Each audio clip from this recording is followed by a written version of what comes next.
No, no, I can't. Okay,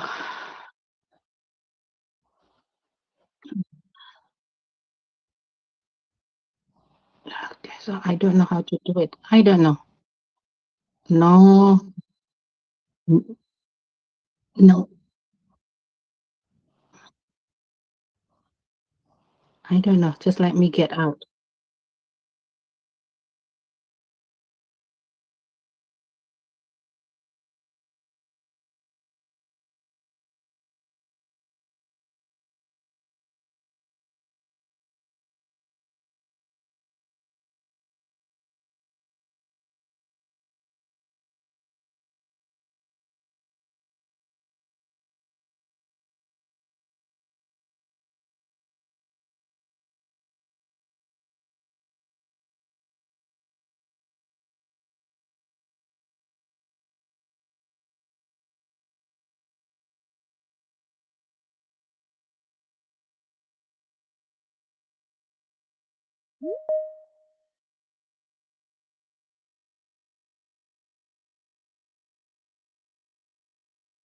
Okay, it's nice to see you and to be here. Good morning to speakers, faculty members, students, researchers, and participants joining us from Costa Rica and other countries. It is my great pleasure to welcome you to the ULatina Innovation English Hub, a space created to inspire exchange of ideas, collaboration, and innovation in the field of English language education. On behalf of the Universidad Latina de Costa Rica and the Faculty of Social Sciences, I extend our sincere appreciation to every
intercultural understanding and social transformation.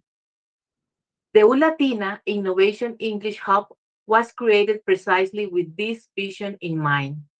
Throughout today's conference, we will engage with topics that are transforming our profession, including English language teaching methodologies, TESOL, linguistics, translations, and interpretation, and the growing impact of educational technologies and artificial intelligence on teaching and learning, which is still a challenge for everybody. We are proud that this conference serves as another step toward that commitment. By bringing together specialists from different areas of expertise and participants with diverse professional backgrounds to create an environment where knowledge is shared openly, ideas are challenged constructively, and new opportunities for collaboration can emerge. I encourage each of you to actively participate throughout today's sessions. Ask questions, exchange ideas, engage with our speakers, and take advantage of this opportunity to expand your professional network. Before concluding, I would like to express my sincere gratitude to the School of English for organizing this important initiative, to our distinguished speakers for generously sharing their expertise, and to every participant whose enthusiasm and dedication make this event possible. I wish you all an engaging, productive, and inspiring conference. Welcome and thank you very much. Thank you, Dr. Chavarria, for your nice welcome. To begin our academic program, it is my pleasure to introduce Rosalina Nungarini Wulan Purnavi, representing T Universitas Esa Unggul in Indonesia. Ms. Rosalina is going to present her presentation titled "The Future Speaks Many Languages Education for a Connected Generation." During this session, she will explore the importance of multilingual education and its role in preparing learners to participate successfully in increasingly interconnected world. Please enjoy me in welcoming Ms. Rosalina. Hi, everyone. I'm so sorry. I don't know how to share I still have problems with that. So how is it then? What should I do?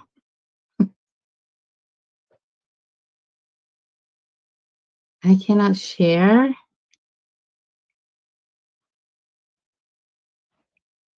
Yeah.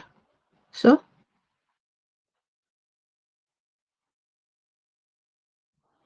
I know. Yeah. Share, right? Mm-hmm. Nothing. Nothing is there. Nothing. Cannot.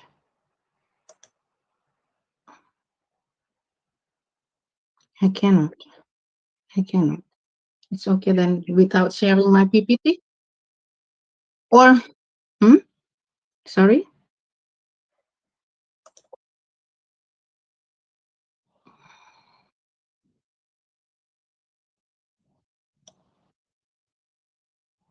Mm-hmm.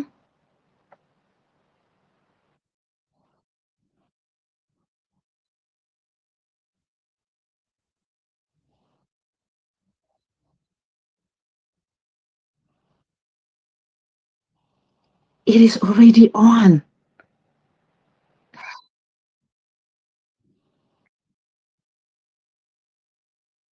No, no, no. I'm so sorry.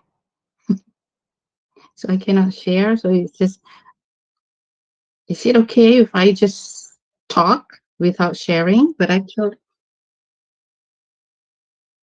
yeah.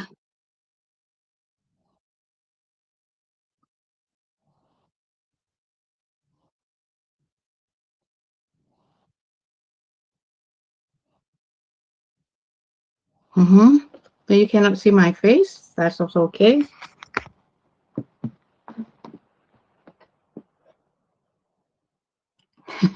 Okay, I just let me just start without sharing my what is it? Uh my PPT. Yeah. Is that okay?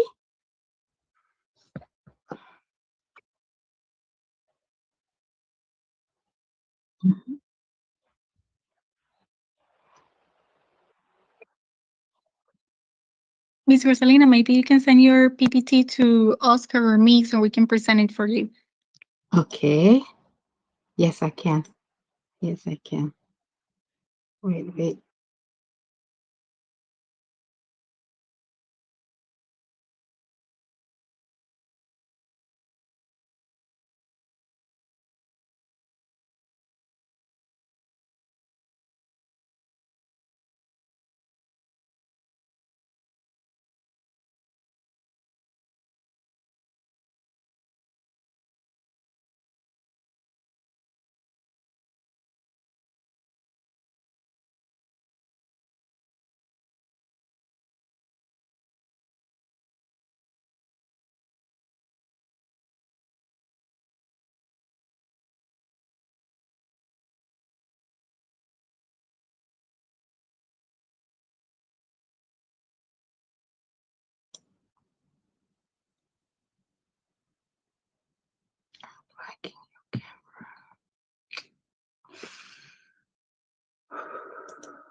Or maybe the other presenter will present it first, maybe Mario or Hilda or Calvin, while Rosalina, if you want, you can yeah, send us that's via email your presentation, and I can share, and you can actually. I already sent it in Coil group.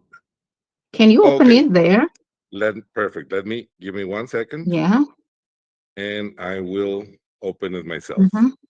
Or maybe Oscar, the other presenter who are already is already ready, they can start first so that we Due don't due have. to due to time restrictions, Rosalina, we need to start with you. So let me try this. Let me try this part. Yeah, I'm Okay, so sorry. I'm so don't worry, it's frustrated okay. with this one No problem. These things happen intercontinent. Yes. because my camera is already open. I don't know what happened.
Okay, Rosalina, I will be sharing your presentation as of now.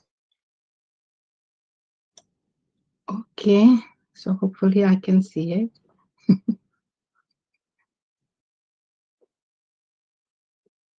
The future speaks many languages.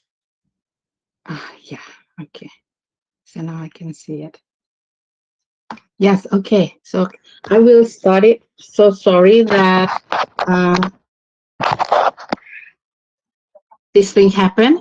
Okay, now let me open it. I'm going to say this one first. Okay. Hola a todos. Me llamo Eni y soy de la Universidad Esa Unggul en Jakarta, Indonesia. And actualmente soy la directora del Centro de Lenguas y Culturas de mi universidad. Es un placer conocerlos y espero que podamos aprender mucho unos de otros durante este programa. Muchas gracias. Okay, so it is just I want to say that it really is a great honor for me to be here, and then I would like to thank you Ulatina Innovation English Hub for the invitation, for having me, and then for bringing together participants who are passionate about learning language and preparing students for the future. So before, I would like to say I'm sorry for the technical things that happened. So today I would like to share my reflection on one important question. What kind of education do we need for a generation that is connected not only by technology, but also by people, cultures, and ideas? My presentation, of course, is entitled The Future Speaks Many Languages, Education for a Connected Generation. All right, so actually I would like to have a kind of icebreaker. So uh, maybe for those of you here, is it possible? Next slide, please. Okay, so I want you to greet each other in this room using language that is other than English. So instead of saying hello, then please greet each other in any language other than English. So it can be your mother tongue or it can be another language that you know. All right. So I will start first. So with the greetings in my language. Next, next slide, please. Next slide. Yes. Okay. So this is the example of greetings in my country. Okay. Uh, in Indonesia, as you know, that Indonesia is a big country. It has more than 700 local languages. Okay, that is actively used by the people here in Indonesia. So here are just a few greetings that used by the people in Indonesia. You can see that. Apa kabar? Apa kabar? So this is the word, the greeting for hello. And then sampurasun, sugeng enjing, sugeng rawuh, piye kabare, sugeng dalu, om swastiastu, salam alaikum, abik, leko leko, apa kabar, apo kabar. So those are the words or the greetings, that means hello, that are used by people in Indonesia. Okay, so Indonesia has several city and island. We have Sumatra, we have Java, we have Kalimantan, we have Papua, Maluku, and a lot more. So those are the only some few of greetings that used in my country. So how about in your country? Next. Can I go next? Yeah. Okay. So actually there are many different languages that we just I hope that I can ask each of you to what is it to say greetings, right? But okay, no problem. Okay. And then how did it feel when you hear the words apa kabar, sampurasun in my what is it in my language? And then there are also many other kinds of greetings from other languages. Next slide, please. Yeah. Okay. In many other countries, greetings can be hola. So this is in Spain, and then also bonjour, and then ciao, konnichiwa, annyeonghaseyo, ni hao, namaste, assalamualaikum, sawasti. This is in Thailand, and then xin chao, jambo, shalom, or maybe also pura vida. So there are a lot of different way in greetings. All right. Okay. So usually when people hear many languages in one room, different languages, people will smile. Okay.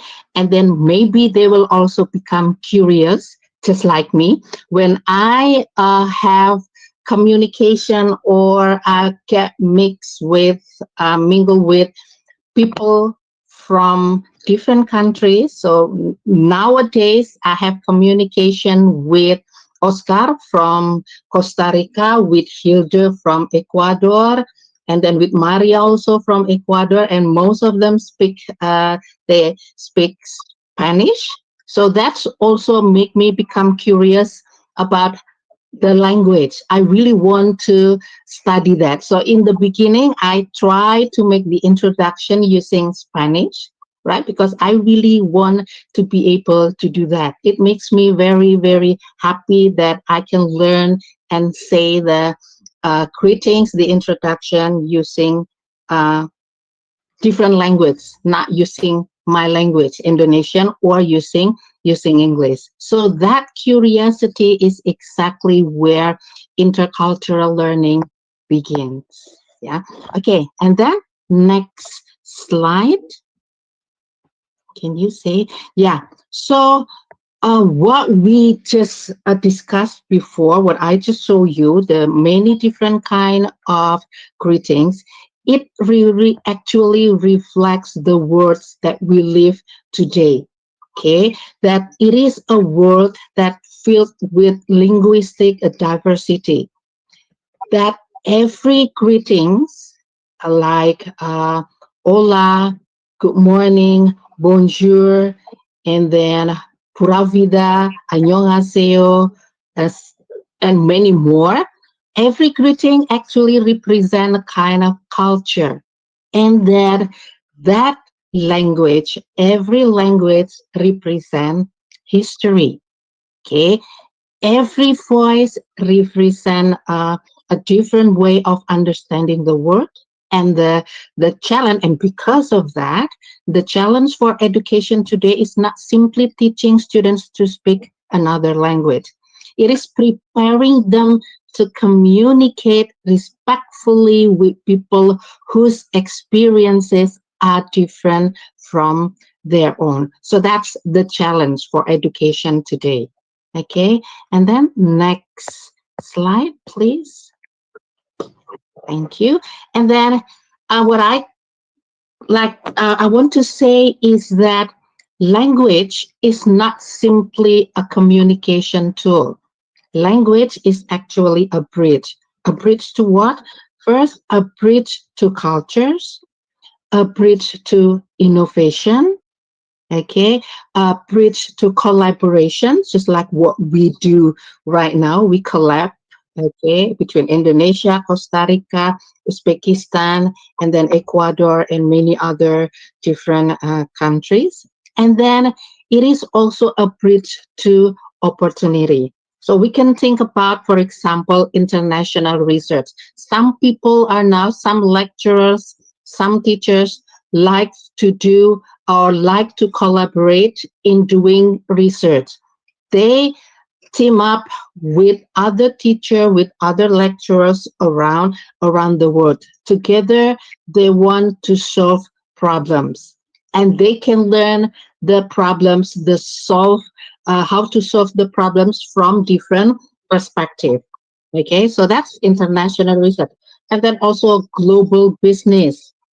Okay, student exchange, and then AI, artificial intelligence. Some people, some speakers later on might will talk about AI. Okay, and then of course international conference like this one. Okay, and then all of this depend on people communicating across languages and cultures. The stronger the bridge, the greater the possibilities that we can have. Okay, next slide, please.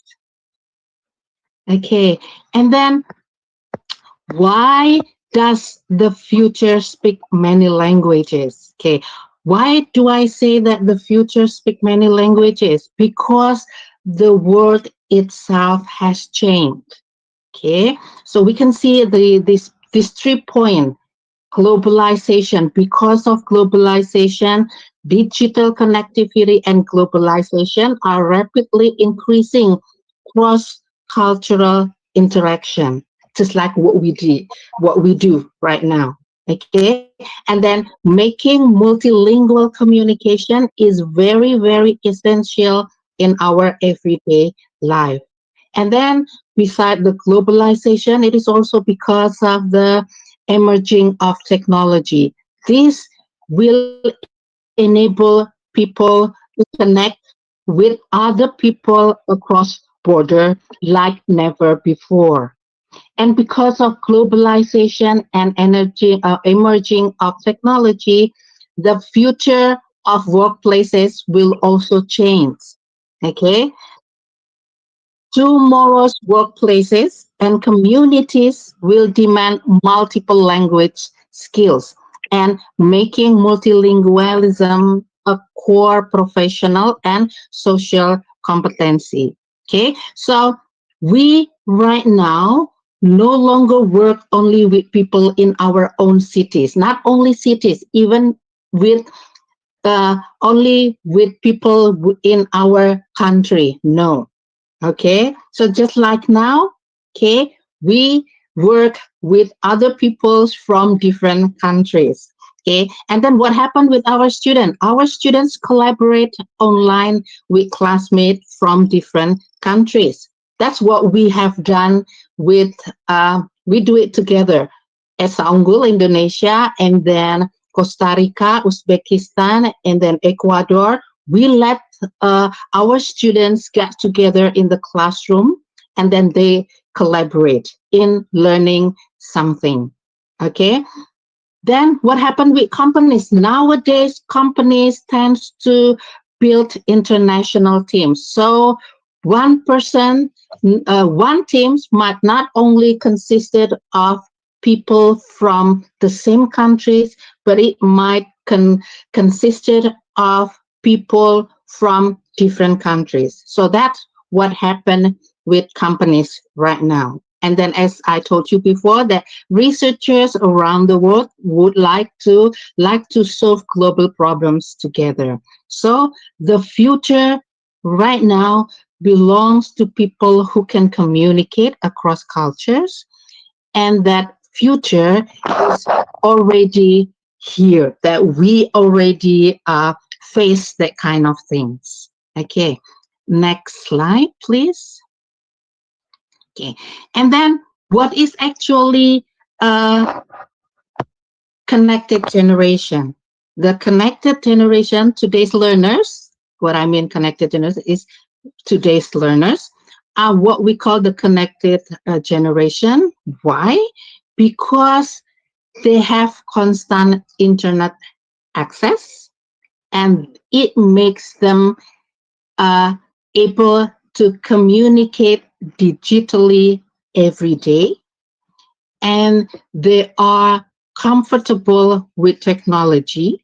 Yeah, really comfortable with technology. Not like me, I'm an old generation, so these things happen. So when I have problems with this one, see, so I'm not really really comfortable with new technology because I have to adapt, and the process of the adaptation take a longer time compared to the connected generation, because they are really comfortable with that.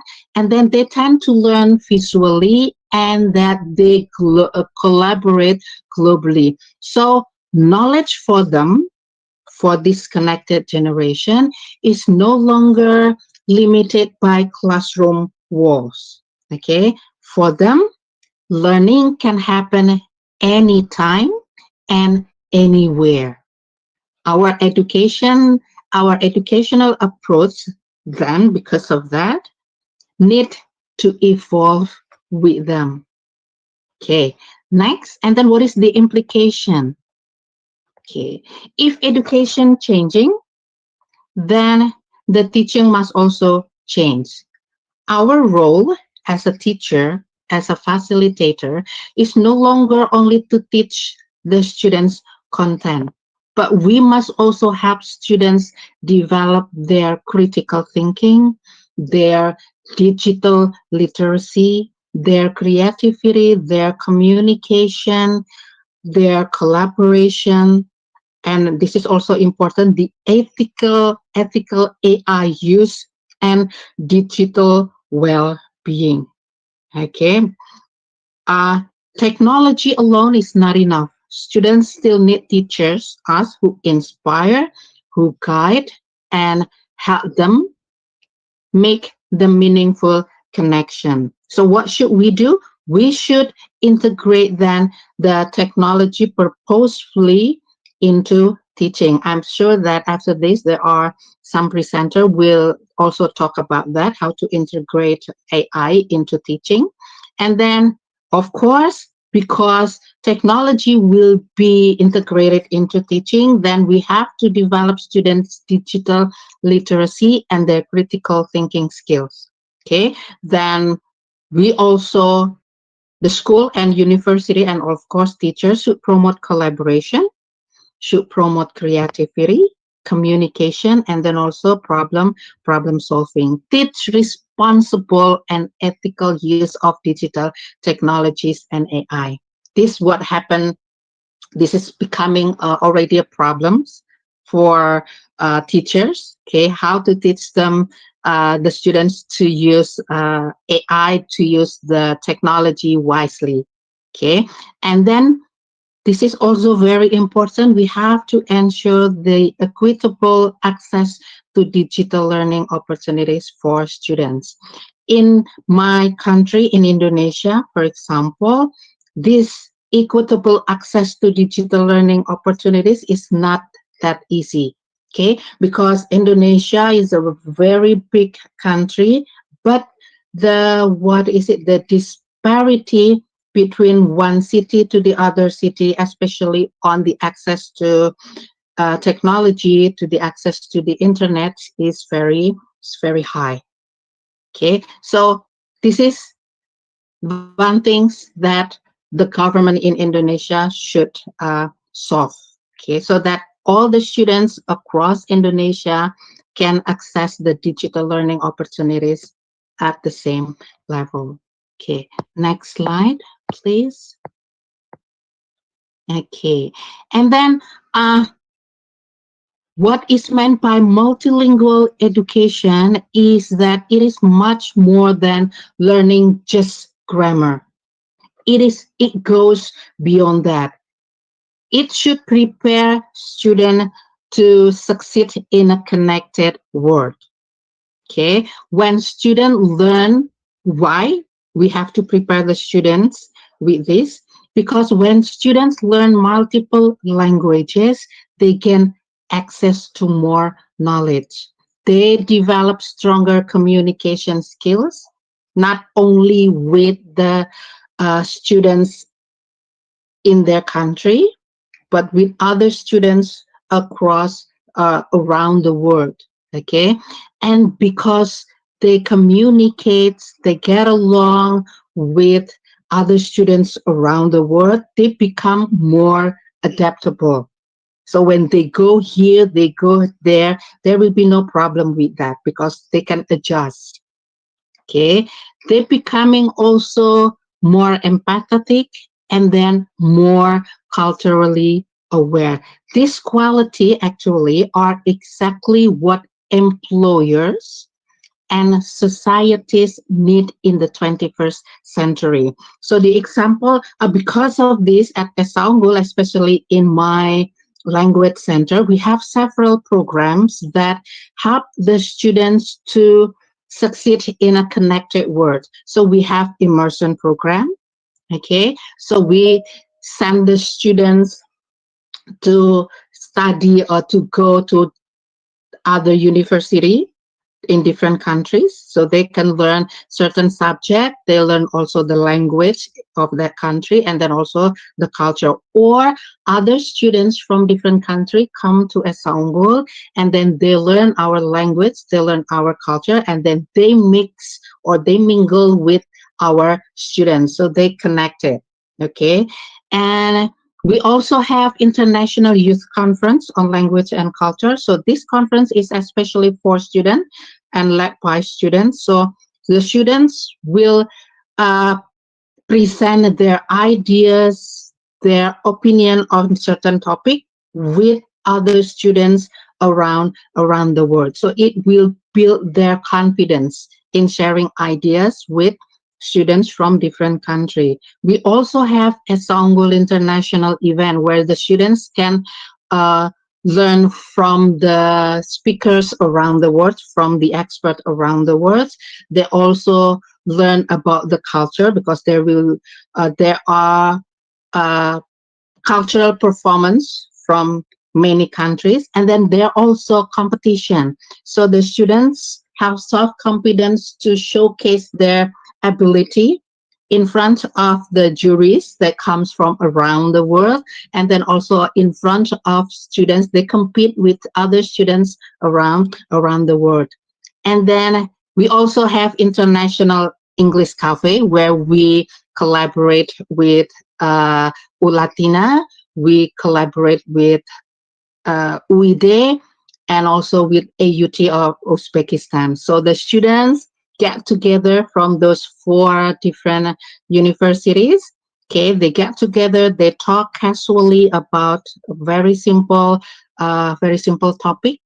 Okay, so they share and then they mix together. They learn culture, they learn how to communicate and understand different cultures. Okay, and then we also have COIL Professional English. This is more academic compared to the International English Cafe. Again, we collaborate with Ulatina, with AUT Uzbekistan, with UID Ecuador. Okay, so students from those four different universities study together on professional English. They share, and then they work together, team up, then make a kind of project together. Okay, so next slide. So learning, next slide, please. Okay, next slide. Okay, so actually, learning another language, it is more than that. Okay, multilingualism transforms learners. It develops their flexible thinking. It develops their confidence, and then it also develops their open-mindedness, their international readiness, and then also cultural awareness. Why? It happens because of this. I am inspired by the quotes from Nelson Mandela about the power of language. Okay, this is what I love about this quote. If you talk to a man in a language that he understands, that goes to his head. Okay, but if you talk to him in his language, that goes to his heart, not in his heart anymore, but also to his heart. Okay, and that what is it that quote reminds us that language learning is ultimately about humanity, about empathy, about belonging, and about making people feel seen and respected. So, before we finish, I would like to leave all of you with one question. So, as an educators, are we preparing students simply to pass examination, or are we preparing them to connect with the world, in which that multilingualism should be considered as one competency that students should have? Yeah. Why? Because every language we teach might open another door. Every culture that we introduce to students will broaden their perspective. And then every student we inspire will become another bridge between communities. Okay, so I hope that this what is it reflection of mine can remind us that education is not only about knowledge, especially for the connected generation. It is about preparing them to become compassionate, culturally aware, and globally connected citizen. So now let us continue building classrooms where every voice matters, everywhere every language is respected, and where every learner is empowered to connect with the world. Because the future truly speaks many languages. Thank you. Muchas gracias. Terima kasih. Pura vida. Thank you very much.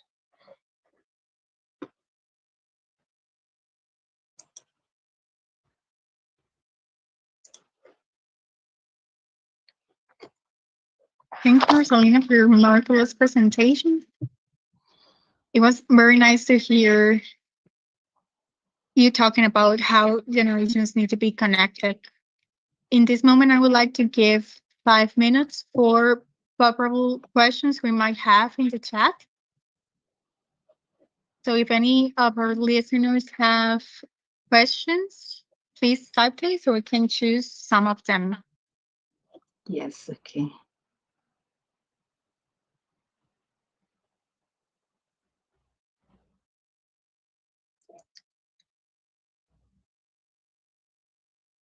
Is there any question? I cannot. In the chat, there's no question, right? No, it seems we don't have questions right now. Yeah. In case we receive any questions about your presentation, we will let you know. Yeah. So we can give the answers to our watchers. So thank you, Yes. Rosalina. I hope that everyone at home can give you a very big round of applause. Right? And thank you for very sharing much. your presentation for us. Thank you. Well, okay. So now our next speaker is Hilde Heiligen. She will be representing WIDE in Ecuador. Her presentation is titled The Role of the Teacher in Language Acquisition Through the Lens of Transformative Learning.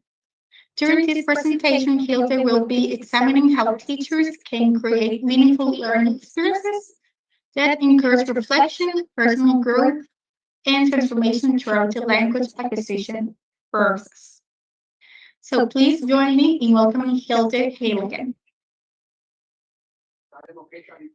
Thank you, Janice, for the introduction. Good morning, good evening.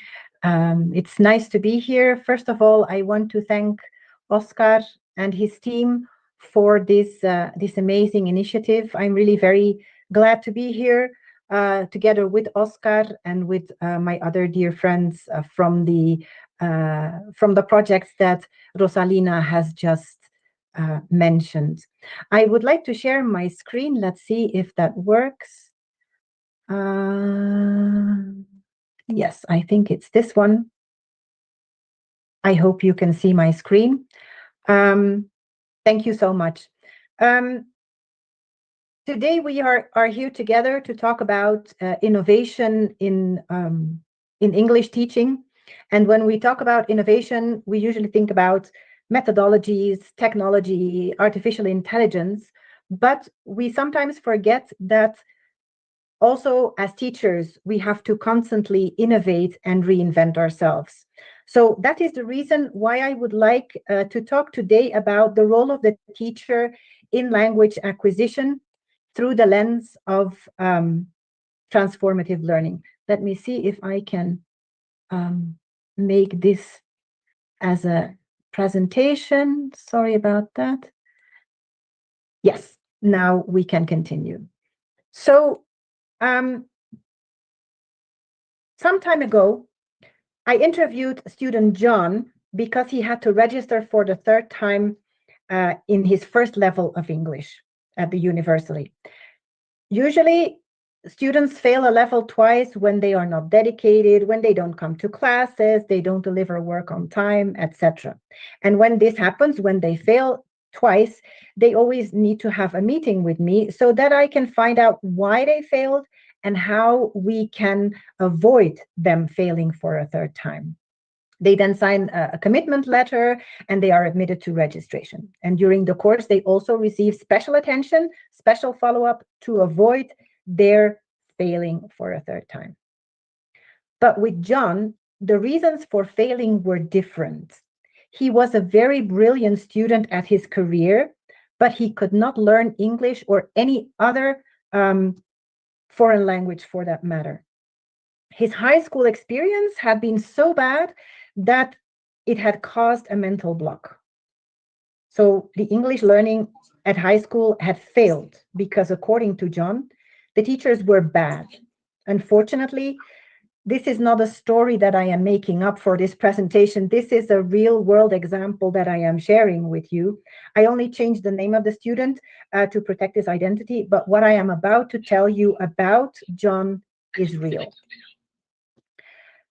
I admitted John to the first level for the third time, and I activated a close follow-up process with his teacher. Each teacher that John had in the following process was aware of his situation.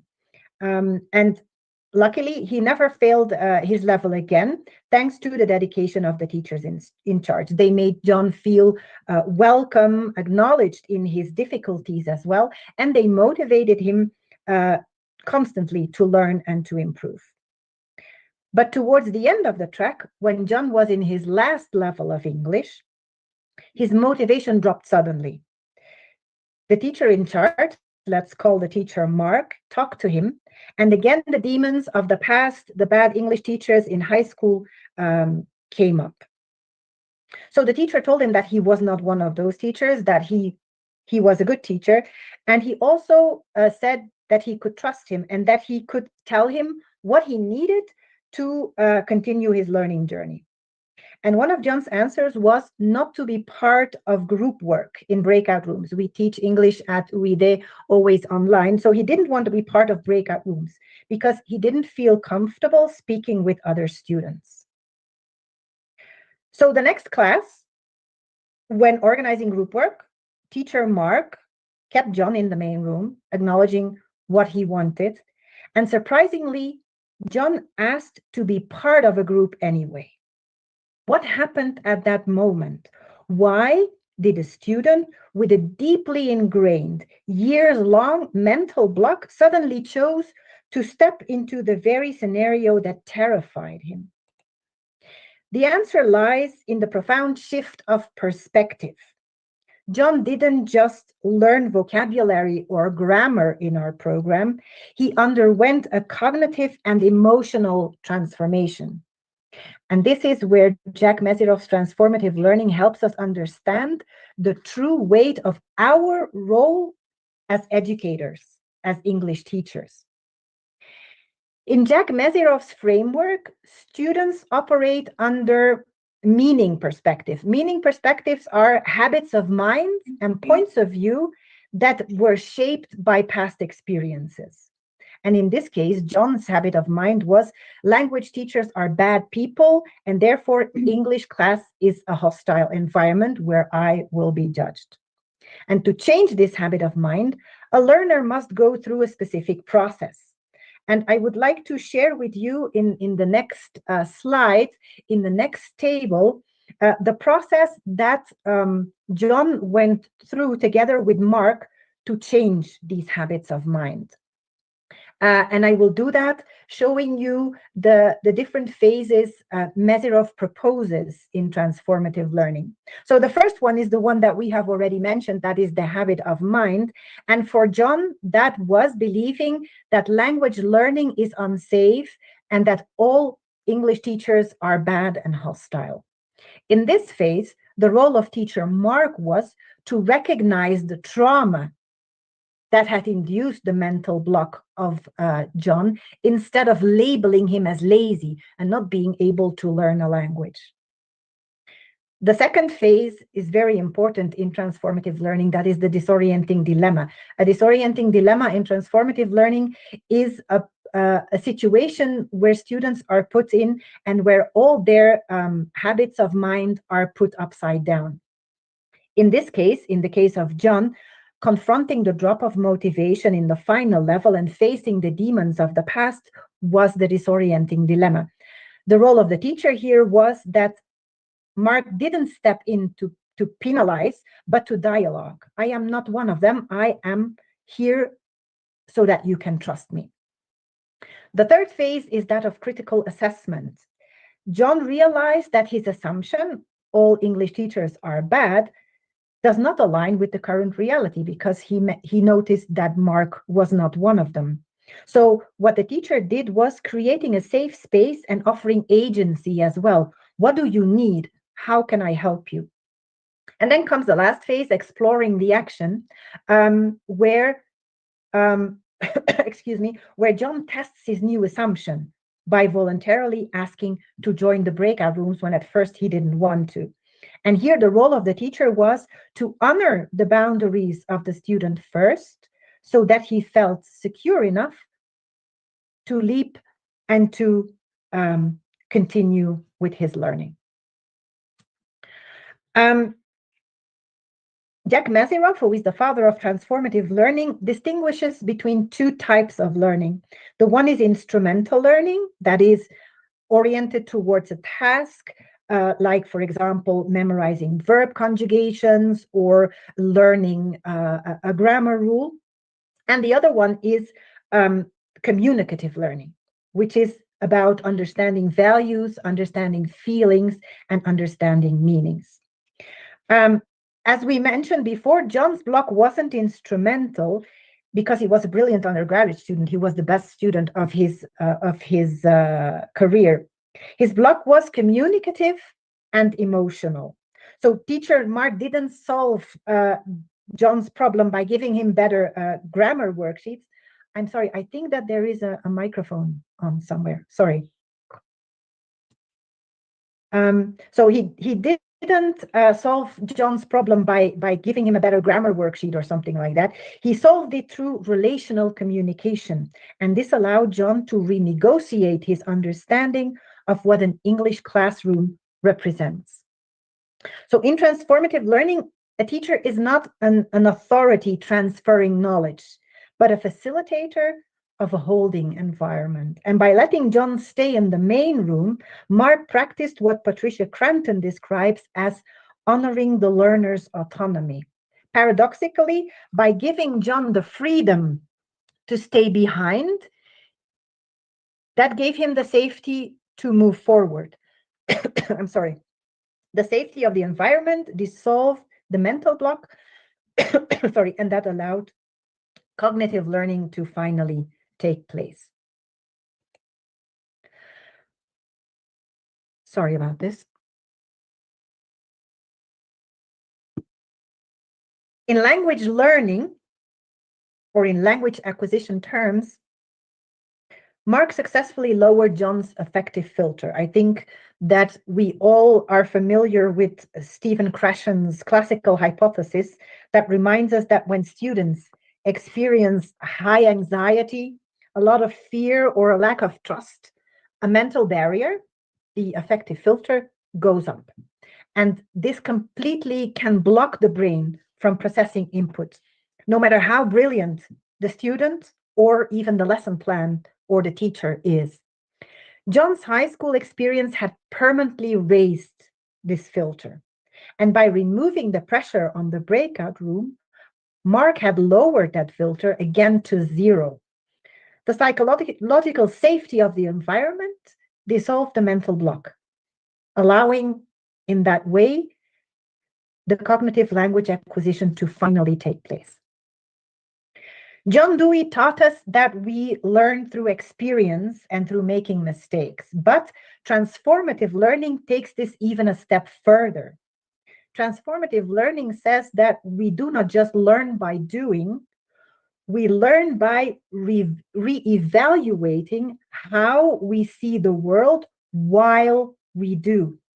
So Mark didn't just let John make mistakes, he transformed John's entire relationship with making mistakes.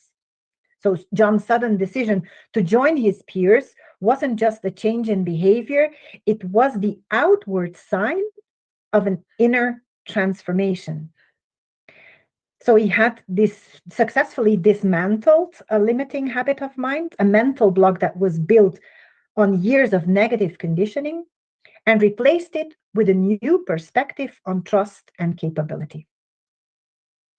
As educators, we often focus on informative learning because that is what we are asked to do, right? We have to explain grammar rules, we have to share vocabulary lists, pronunciation guides, verb lists, irregular conjugations, you name it. And this type of learning expands our database of knowledge. It changes what we know. John's story reminds us, though, that before this cognitive learning can occur, we must facilitate transformative learning. Transformative learning is not about adding more information to a student's existing worldview. It is about fundamentally altering how they see themselves and the world. When we learn a second language, we are not just acquiring a tool, as my colleague Rosalina just mentioned in the former presentation. We are adopting a new identity, which requires immense vulnerability. Transformative learning involves a profound structural shift in our habits of mind, the deeply ingrained subconscious assumptions that we carry. Sorry, to achieve this transformative learning phase, students must go through a process of critical reflection. They question their past conditions, such as John's belief that English classrooms are hostile, and actively test new perspectives. So, in short, informative learning changes our skills, transformative learning changes our perspective.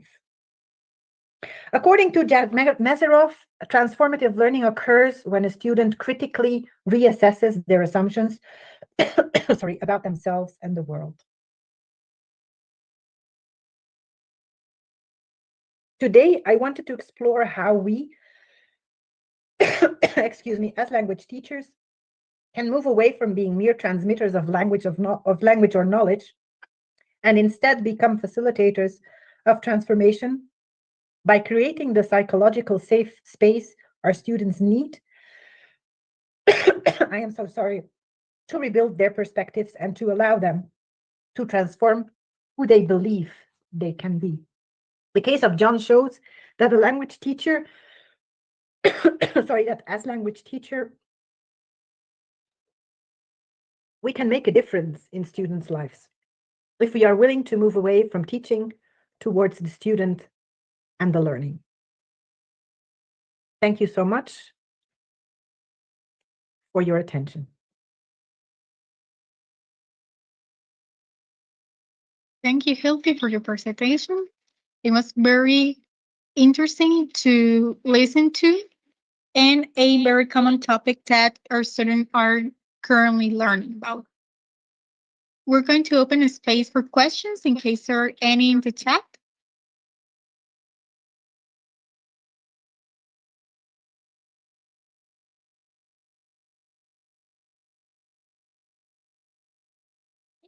So it seems right now we don't have any questions. Similarly to Rosalina, in case we receive any questions in the future, we will let you know. Thank you once again for being here with us today. Thank you so much for having me.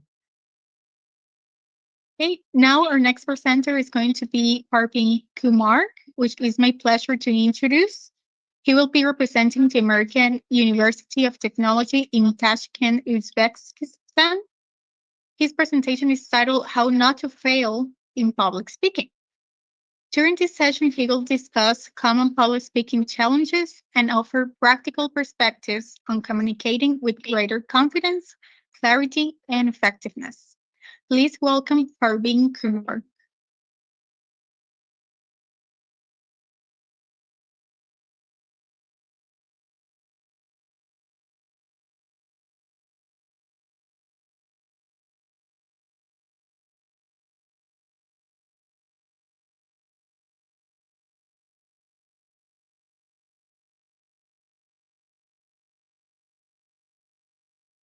Dear Praveen, you're muted just in case that you have missed that.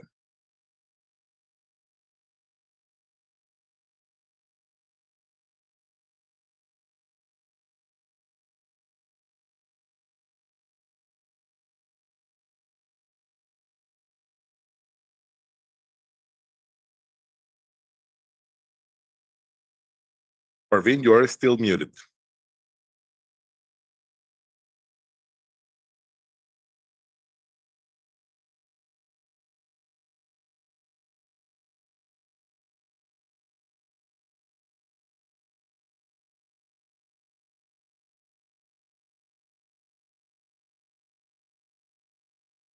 Next to the camera icon, you should be the micro icon, and then you should be able to transmit.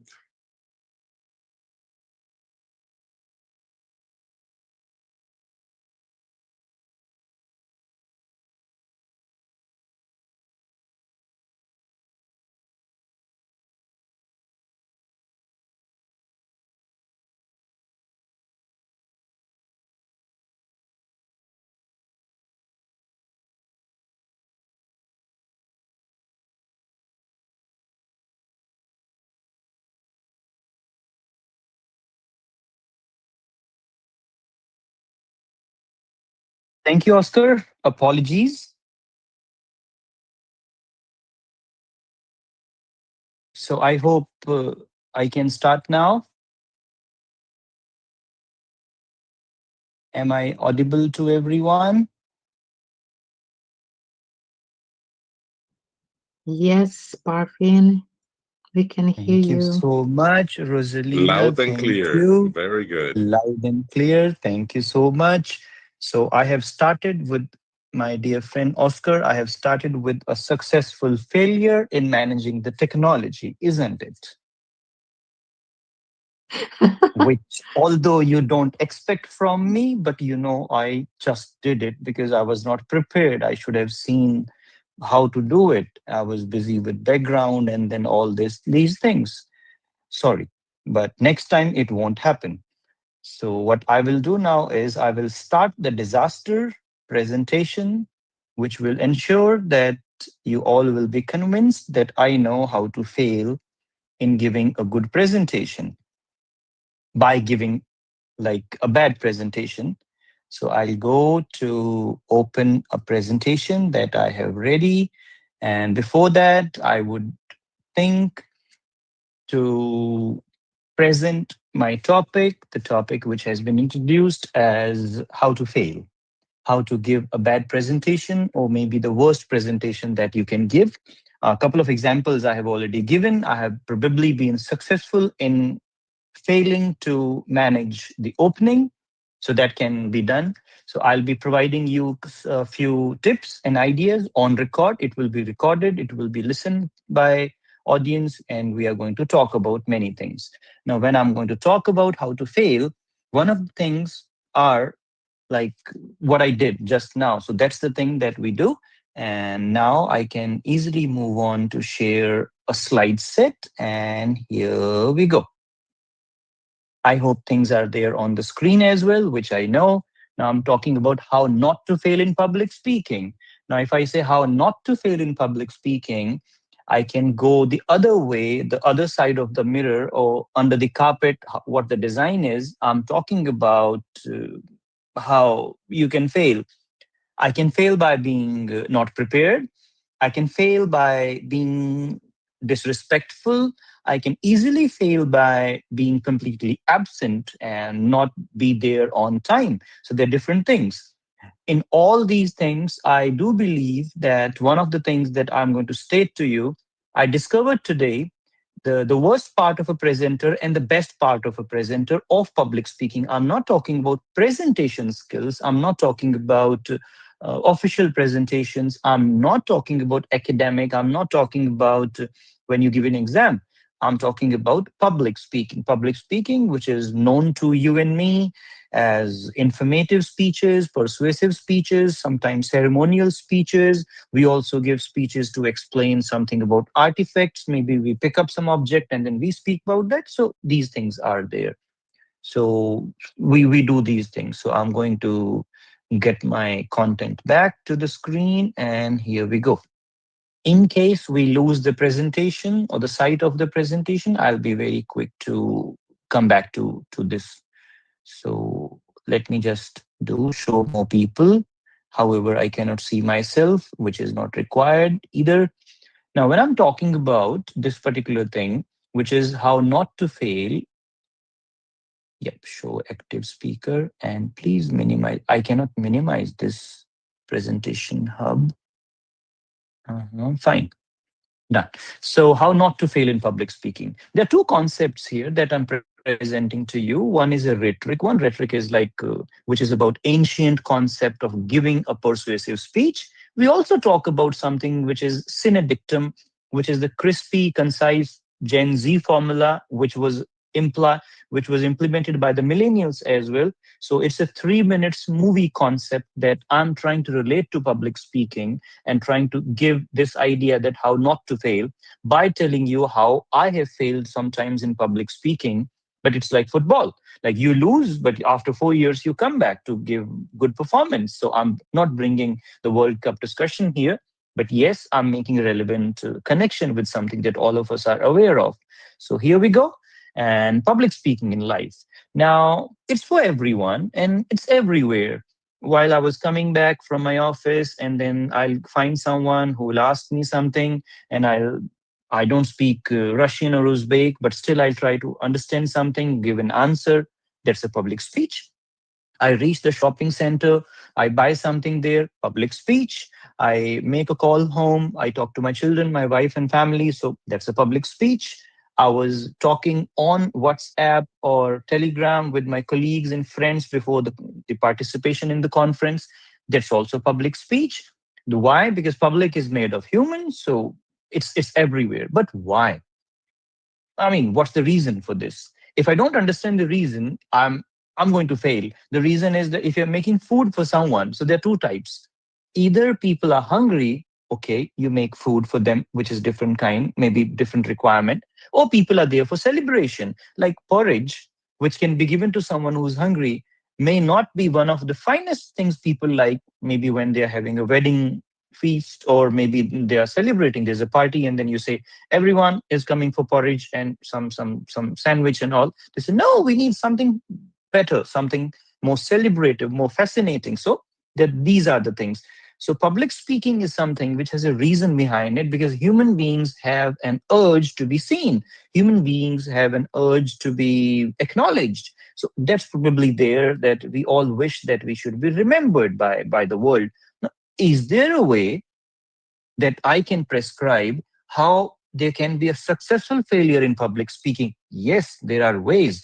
One of them is to be someone who has not prepared, who doesn't know the content, who doesn't acknowledge the requirement of understanding technology, who doesn't understand that there's a time limit given to you. So the biggest problem that I was telling you that I discovered today while I was giving a demonstration of public speaking lecture, how we teach at American University of Technology in Tashkent. So the admission seekers were there. So when they were sitting, I dropped like some ideas and some presentation on public speaking. So I said, public speaking is about controlling yourself. Now, you have to control yourself in something, because I love this topic. So I may end up speaking for 3 hours on it. But Oscar is going to remind me that, no, man, we have got 20-25 minutes for you. And then there's a Q&A, because we have to follow the time limit given to everyone, so that people after you can also speak on time. But some people don't know. Some people know it so much that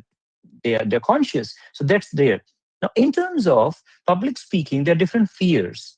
Out of these 1, 2, 3, 4, 5, 6, I'm not going to give a priority order to them, but sometimes I feel that it's evening and you're going to deliver a lecture, but you started your day in the morning, so you may be exhausted because of physical strain.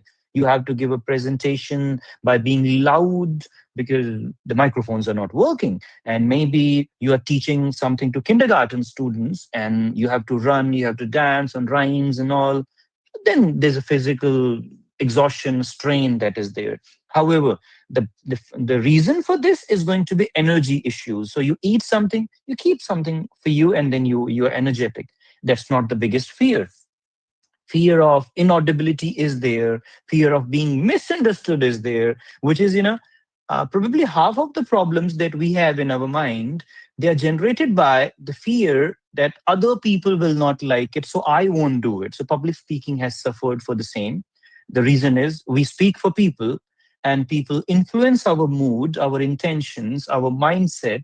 They also sometimes they ruin our intentions as well. So all these things, they keep on happening. And when I'm talking about this particular thing about fear, I'm also reminded of fear of the unknown.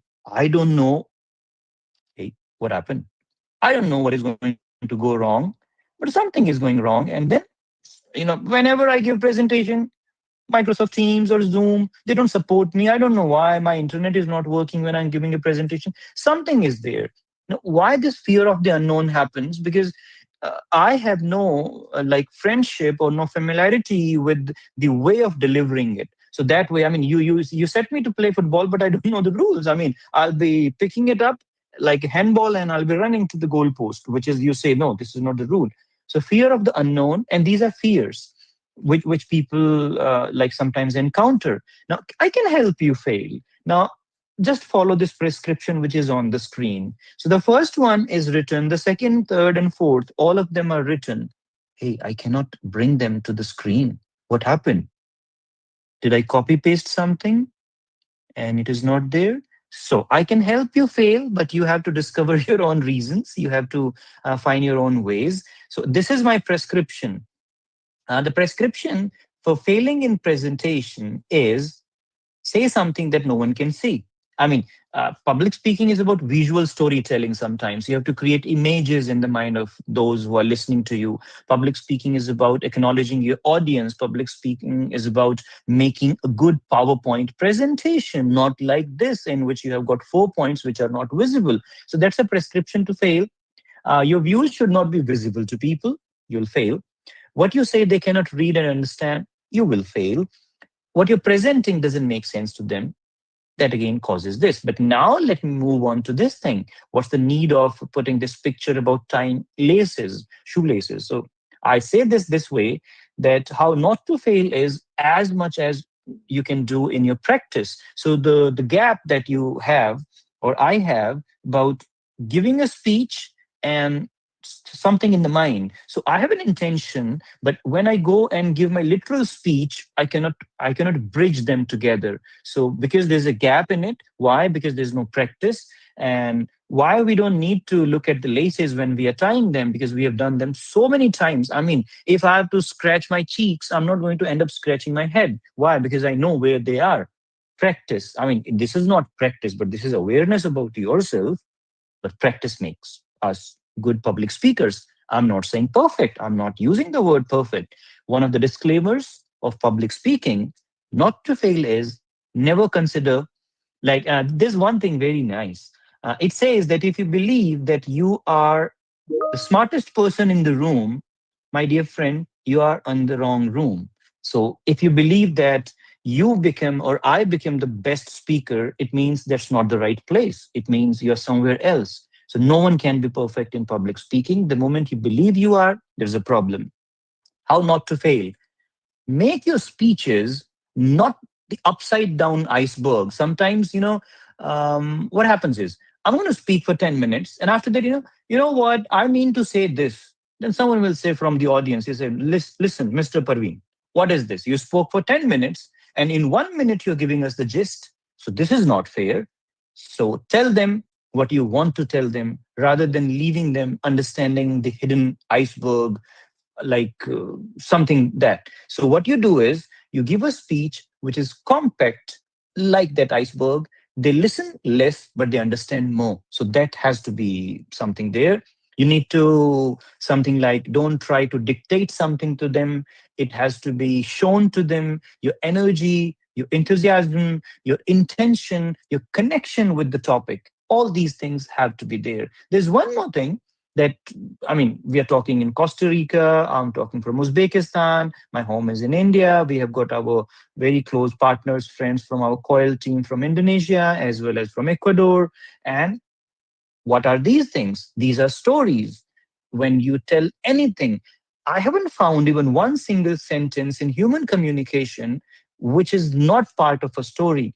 I give you some information, stories have that. I express something to you, anger, hatred, love, friendship, appreciation, dejection, all those, rules or things which are in tragedy or emotions and all. Everything is storytelling. So, storytelling must be part of public speaking. When it is not, when you try to give some linear, without coherence explanations, problems are there.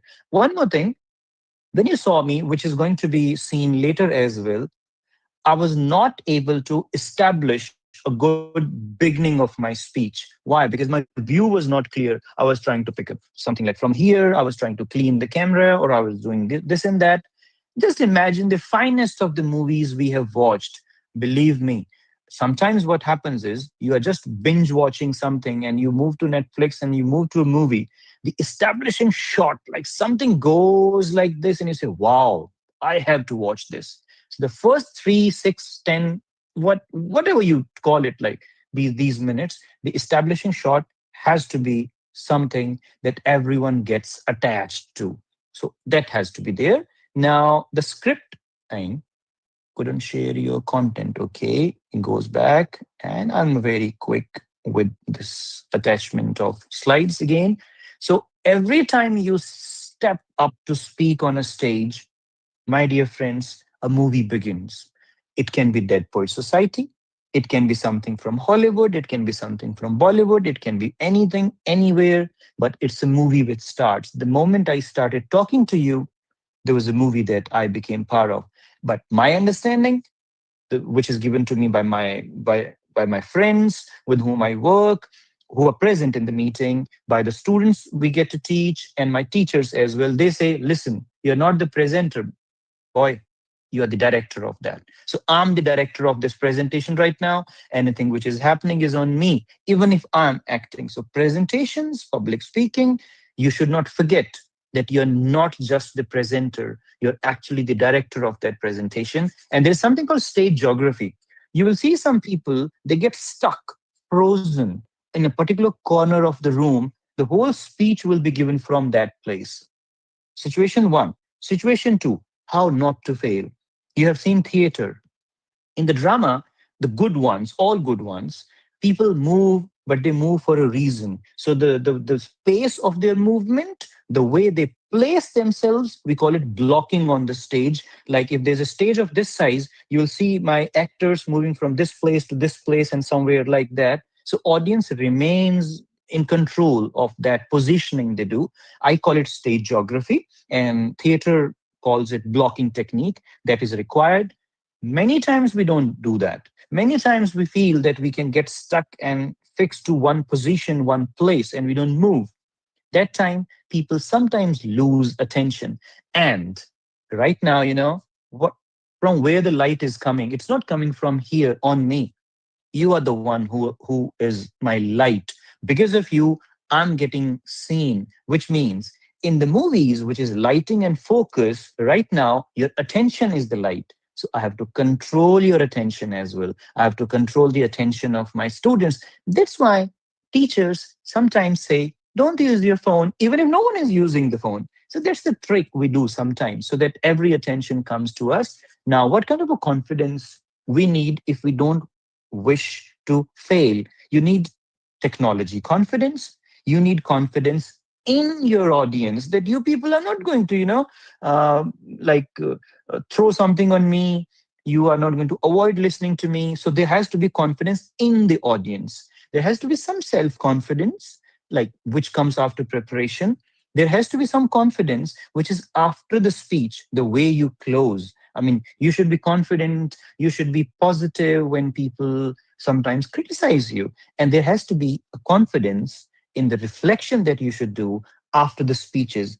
I gave a speech for 1 hour today during the day, but in 1 hour, I couldn't do hands on or workshop kind of practice with most of them. I could only ask out of 18, only 4 people got time to stand up and speak and show what they learned, which means next time my presentation has to be short or shorter than what I did today, which means that's my post event reflection, which also gives me confidence. So I should be able to be the critic for my own speech. Another thing that I was talking about, public speaking is what? I mean, agree, it is about speaking, but I know I've got 3-4 minutes left in terms of speaking right now.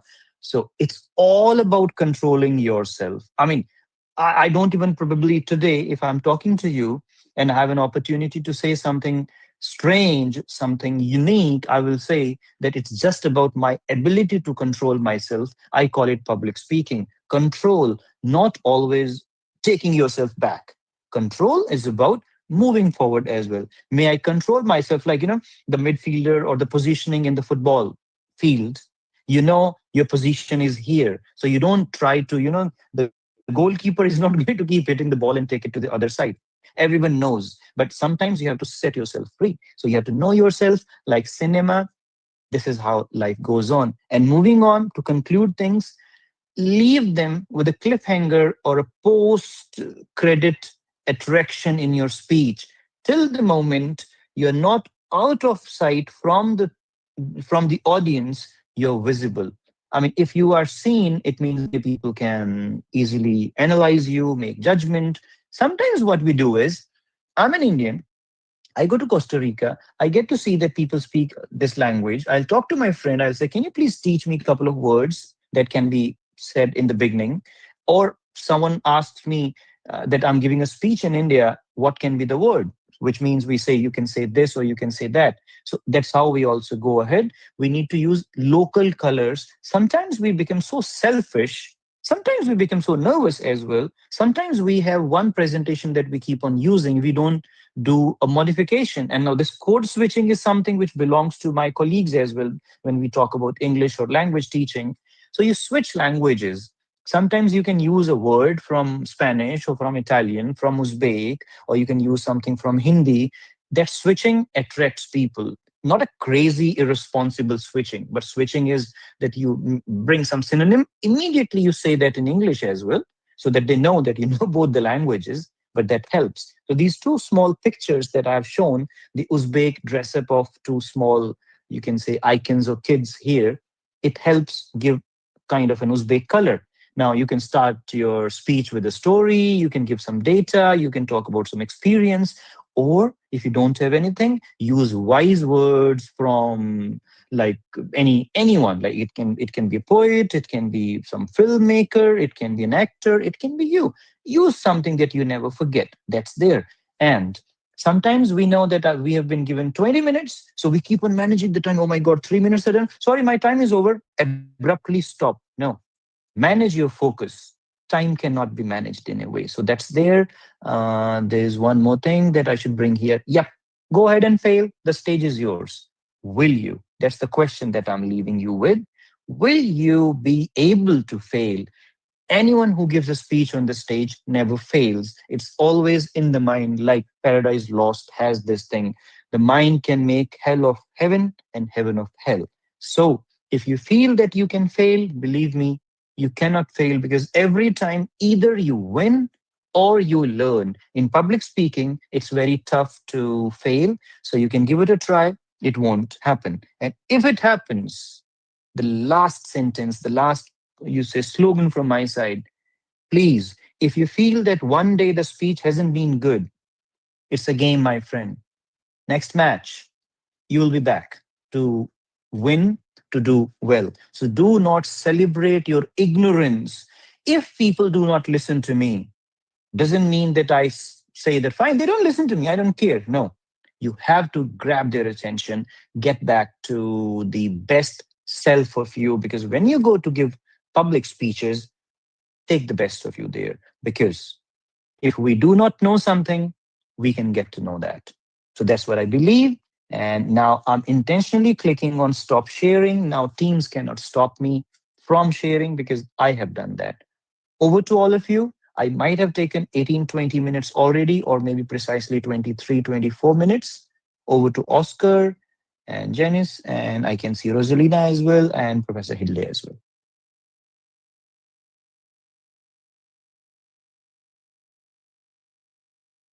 Q. Thank you for your presentation. It was very interesting, and I think this is a very useful skill we need to keep working on every single day of our lives. So thank you very much for your presentation. Okay, we're going to open the space for questions. While we wait for questions for Parveen, we do have a question for Hilde.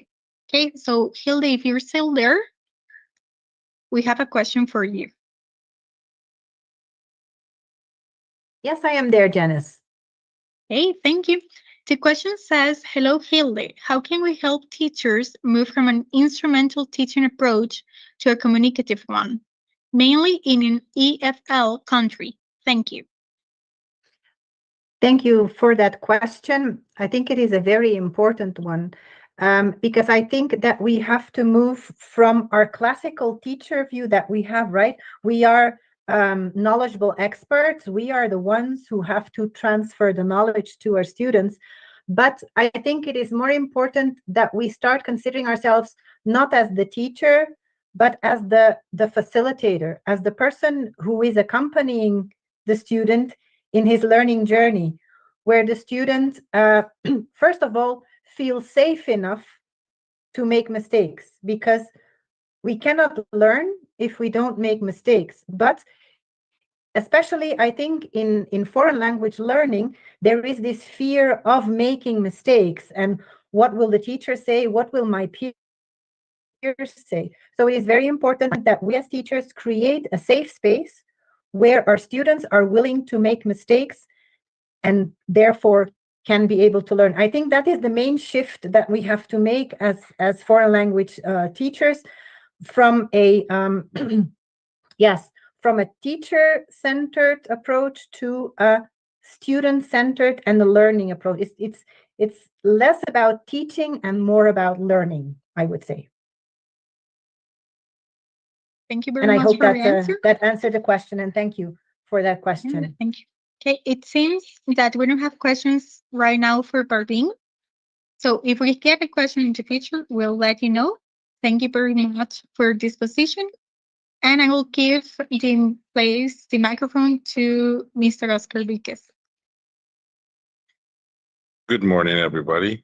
Thank you for being here again. Thank you, Praveen. Thank you, Hilde and Rosalina. We really appreciate you being here. I have a question for Praveen. Praveen, my question is very simple, but I think that it's relevant for the case. Is it wrong to fail while speaking in public? It is. I mean, I'll say why it is, because the world has changed. If you divide the world into like, it's not about postmodern or this and that. Now we have less space because there are so many people who are coming ahead. So there was a time when people will appreciate that someone is speaking on the stage. You have a fumble, people will motivate you, because the audience we have requires a marketing kind of control. So I will say it's wrong to fail when you know that you could succeed. Because if you term yourself as fail, then public speaking is not about having any resources. It's just about being nervous because it makes you responsible. So if it is an abrupt speech, it's a human skill. So it's wrong to call your attempt a failure. So if you say it is wrong to fail, because you don't get defeated unless you accept the defeat. So it's wrong to call your speech a failure. Yes. However, the approach is you cannot stop yourself from becoming a public speaker. None of us. I may be bad with you giving a speech. I would be found very good with someone else. So we all have our good zones. So, I mean, it's wrong to label as a failure because at some place everyone is speaking. I believe that that is very, very relevant. I need to transmit that to my faculty, to my students. I think it's very important and it's a determining skill. The fact that we can tell people that failing is wrong. That was my intent when I asked the question. It is true, especially for teachers. We are expected to perform, to be accurate, to be exact, and to be in proper knowledge of the subject that we're teaching. And that's something that newer generations are losing. And I think that we all teachers and students, if you're here, you can also take that into account. I think that as teachers, we need to feel the obligation, the necessity, call it whatever you want, to succeed, to be prepared, to fail. We are not supposed to fail. And I think that is very relevant about what's the most important thing and most relevant about your presentation. Definitely, we should not allow ourselves to be defeated. And Oscar, I'll add a few things very quickly, because the thing is, like, sometimes we have less time, but there are more things. Now, first thing is, you and I have got professional knowledge, but there's a thing which is required called professional competence. So at one time, we reached the not maximum, but we reached still the maximum of our knowledge of things. But the competence is different in all of us. So that competence has to be worked upon. So what we teachers sometimes do, because I started in 2007, like 2007, I started teaching. So it's been 18, 19 years of occupational teaching. I was really worst kind of a person if I compare to today. And why I'm saying it, now there's a very nice analogy that I understand. that at present I have not spent the equal time as a teacher. So my higher time in the classroom in my lifetime still remains as a student. So if I say that I'm 43, I have only taught for 18, 19 years. So which means I've not crossed the half of that teacher journey. So we all are teachers. The first 5, 6 years are just about settling in the ground. And after that, you start realizing this one goes away as my competence, this one comes. So, in terms of fail, there's a thing called learn. We all impose it on us. There are two other things, Oscar: relearn and unlearn. So, we are forgetting them when we talk. So, there's nothing to learn here. There are certain things which we need to unlearn as well. And there are certain things that we need to relearn because suddenly they start working. So, this is the gist that I will add. Thank you very much for being. I appreciate the time. And apparently, I have another question for Hilde. Hilde, if you're there, we would like you to join us, please. I'm still there, Oscar, listening to your She is still interesting here. conversation. Thank you. Thank you very much, Hilde. In regards of moving from instrumental to communicative, there's still something that it's very relevant and is linked to Pervin, of course, to Pervin's presentation. How do we transmit to students that instrumental knowledge is just not enough and that they should how can you convince your how do you convince your students that moving from instrumental knowledge into communicative knowledge is the most important thing, not only students but also teachers, how because we need to convince teachers that that's the way to go. I think that is the most difficult part. I think it's not difficult to convince students that the communicative part is important, because if you put them in an authentic position, as we do, for example, with our professional English project, I mean, it is, I think the way you present it to students, they will accept it. The most difficult part is to convince teachers that they have to move from the instrumental to the communicative and to the effective. Because it is very important, as I mentioned before, that they can create this space for making mistakes. Because if you don't make mistakes, you don't learn. So and also the way in which we react to the mistakes of our students. Because if we react in a wrong way to them making a mistake, they will never talk again. It is the way in which we correct them, the way in which we show them what is wrong and how it should be. I think that is very important in this shift between informative learning and transformative learning. So yeah, I think that the shift is more difficult for the teachers than for the students.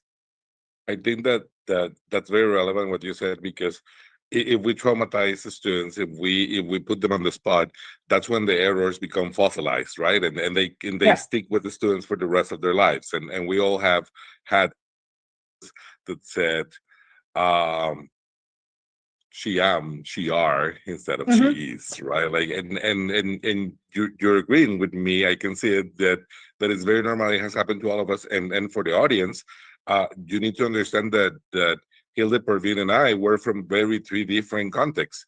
Pervin is in Central Asia.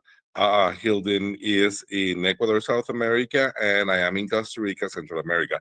Our contexts and our situations are completely different, but there's still one thing in common. English is for everybody. We all speak Mhm. English. English is what join us together. Yes. And Mhm. these practices, or what we're trying to convey as best practices or good practices, is what is relevant. So I really appreciate the time, Pervin and Hilde. Thank you very much for being here. Thank you for indulging me in my conversation. I know that you're used to it, and even a little bit, you may enjoy a little bit, but we also hope that the rest of the people also enjoy it. Thank you very much. I Thank you appreciate Thank it. so much, you. both of you. So I want to join Oscar as well in thanking Parveen, Hilde, and also Rosalina for being here with us today this morning. We know we have, we know you have other commitments, sorry. So we will let you go. However, if we get any questions in the future regarding your presentations, we will email you and then we will compile them to send them to the participants. Okay, thank you very much. I also want to thank the participants for being here in this first part of the academic program. We will now take a 30-minute break.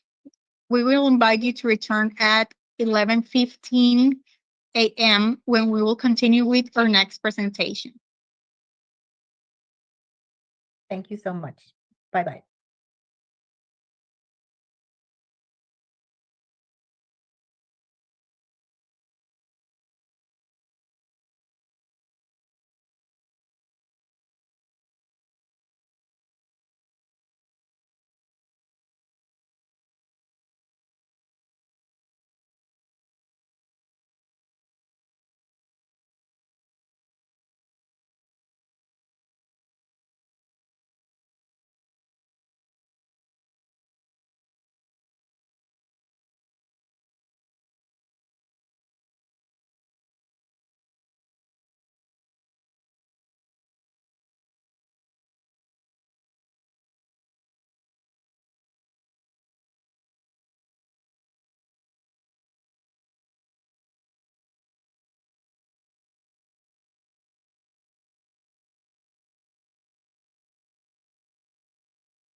Welcome back, everyone. Thank you for joining us once again.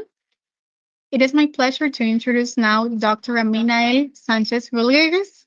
He will be representing Genius Labs. His presentation is titled Speakia, where language learning meets real-life AI simulation. He will introduce us to an innovative approach that combines artificial intelligence, authentic communication, and realistic simulations to create practical and engaging language learning experiences. Please join me in welcoming Dr. Aminael Sanchez Rodriguez.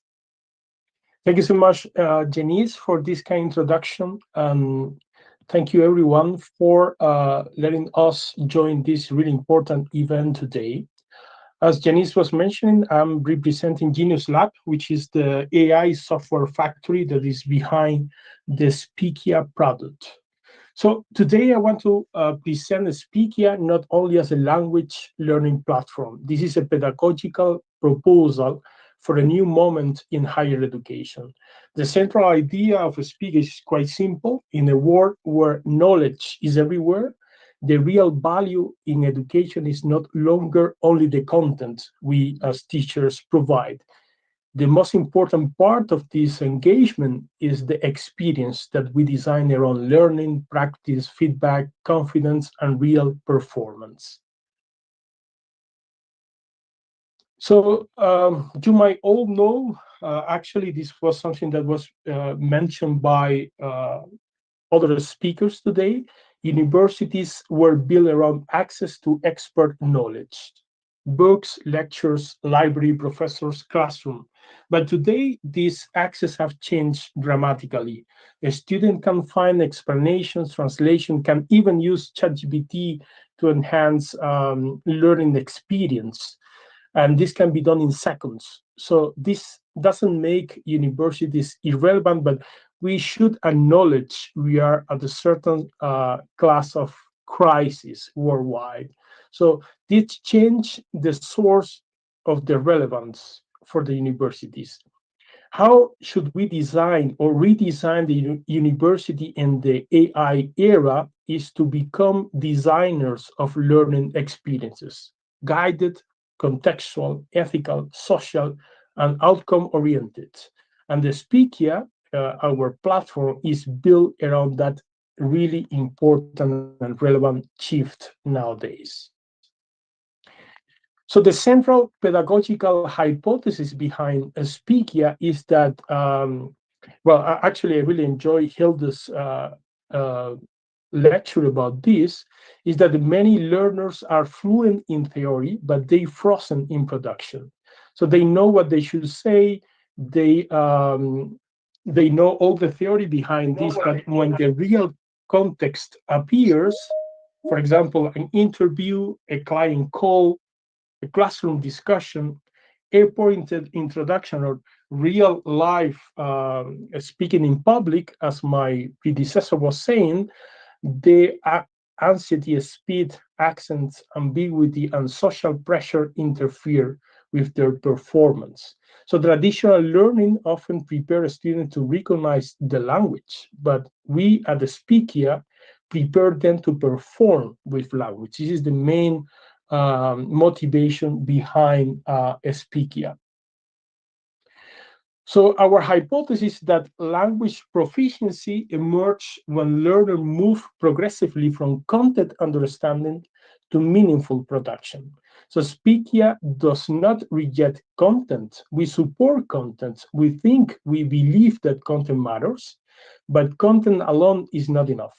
The learner needs a bridge between knowing and performing, and that bridge for us is simulation.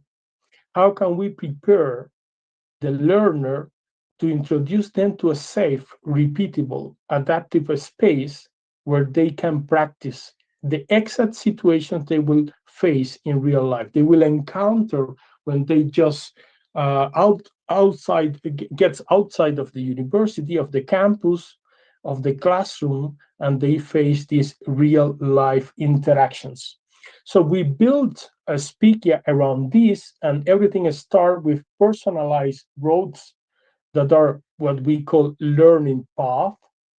We then enrich this path with AI simulations that are near real-life rehearsal for communication. We provide instant feedback based or ground on the latest achievements of artificial intelligence. And because this is not enough, in order to achieve a higher levels of solo taxonomy, we provide social practices. Social practice layer is also available in Speakia. This is how our mobile application looks like in the for Speakia, and you see that we design a full learning experience. So the Dr. student can Sanchez, learn. excuse me. Yes. Dr. Sanchez, excuse me. You're not sharing, just in case. We need you to share your screen because we're watching you, but Oh. you're not sharing, just in case. Sorry. Yeah, you are right. Sorry so much. Yeah.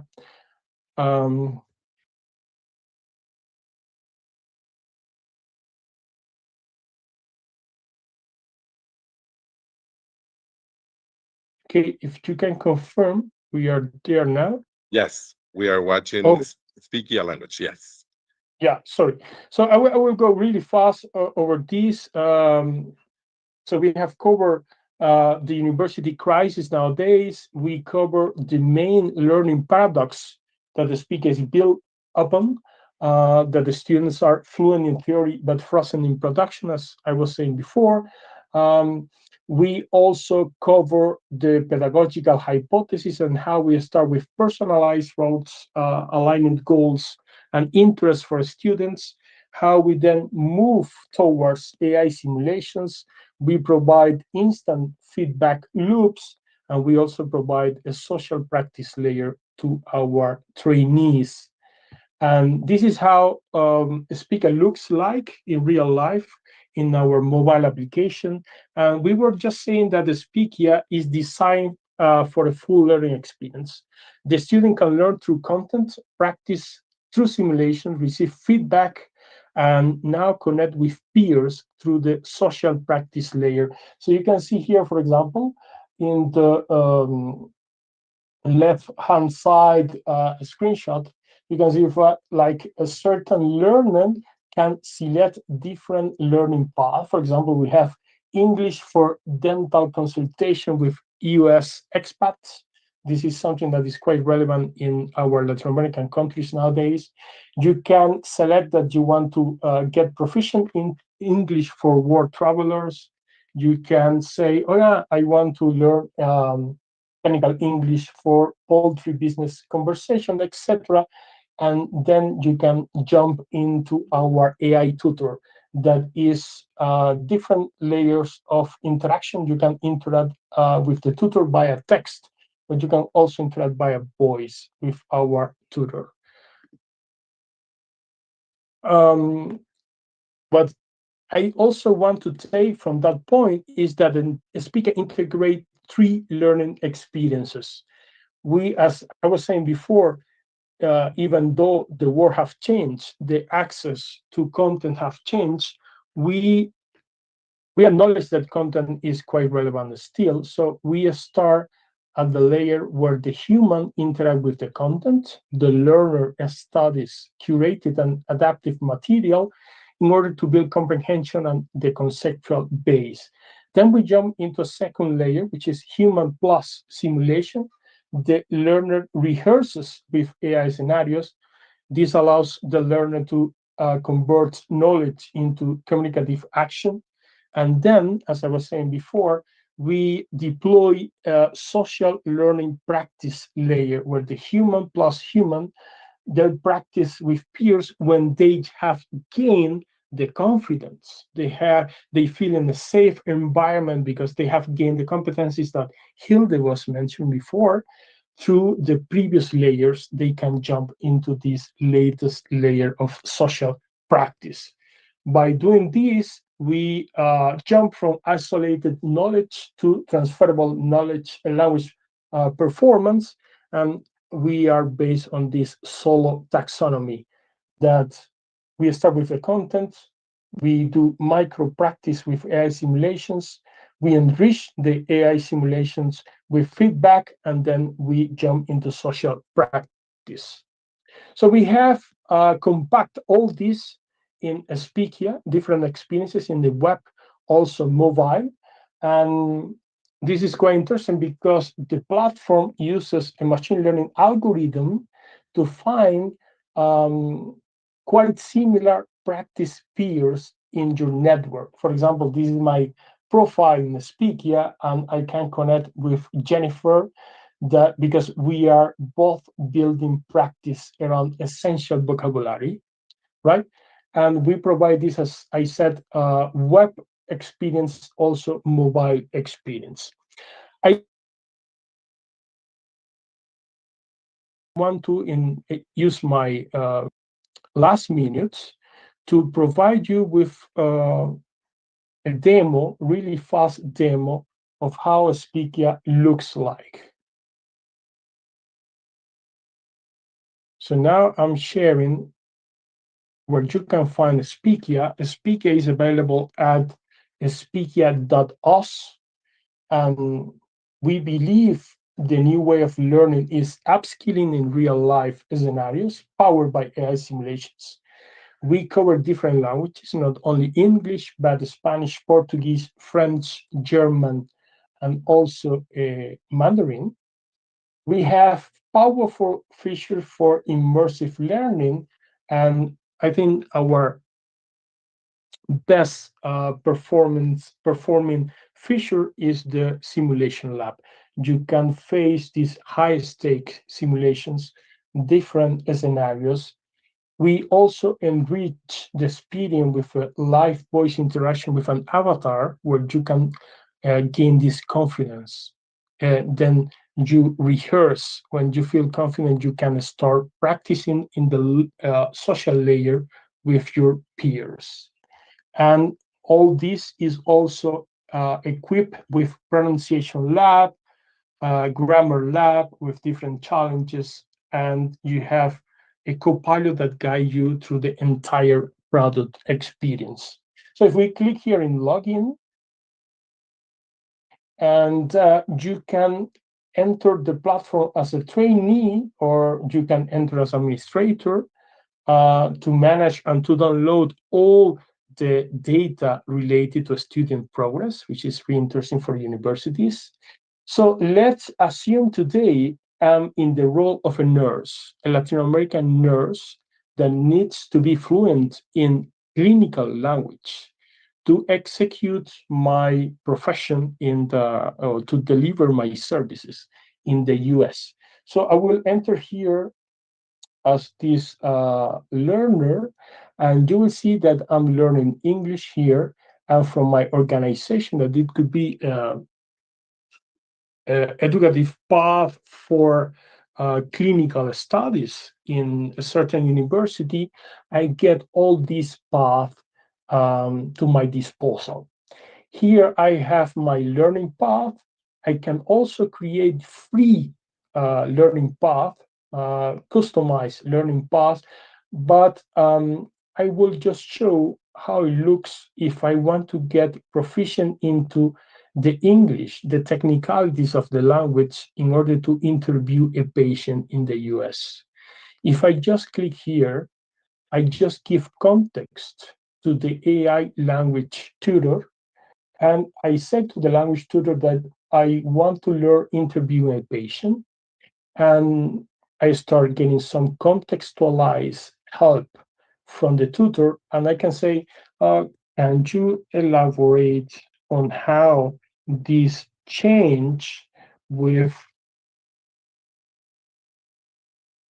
different demographic groups? So I will keep learning with my tutor, and it says it's a great question.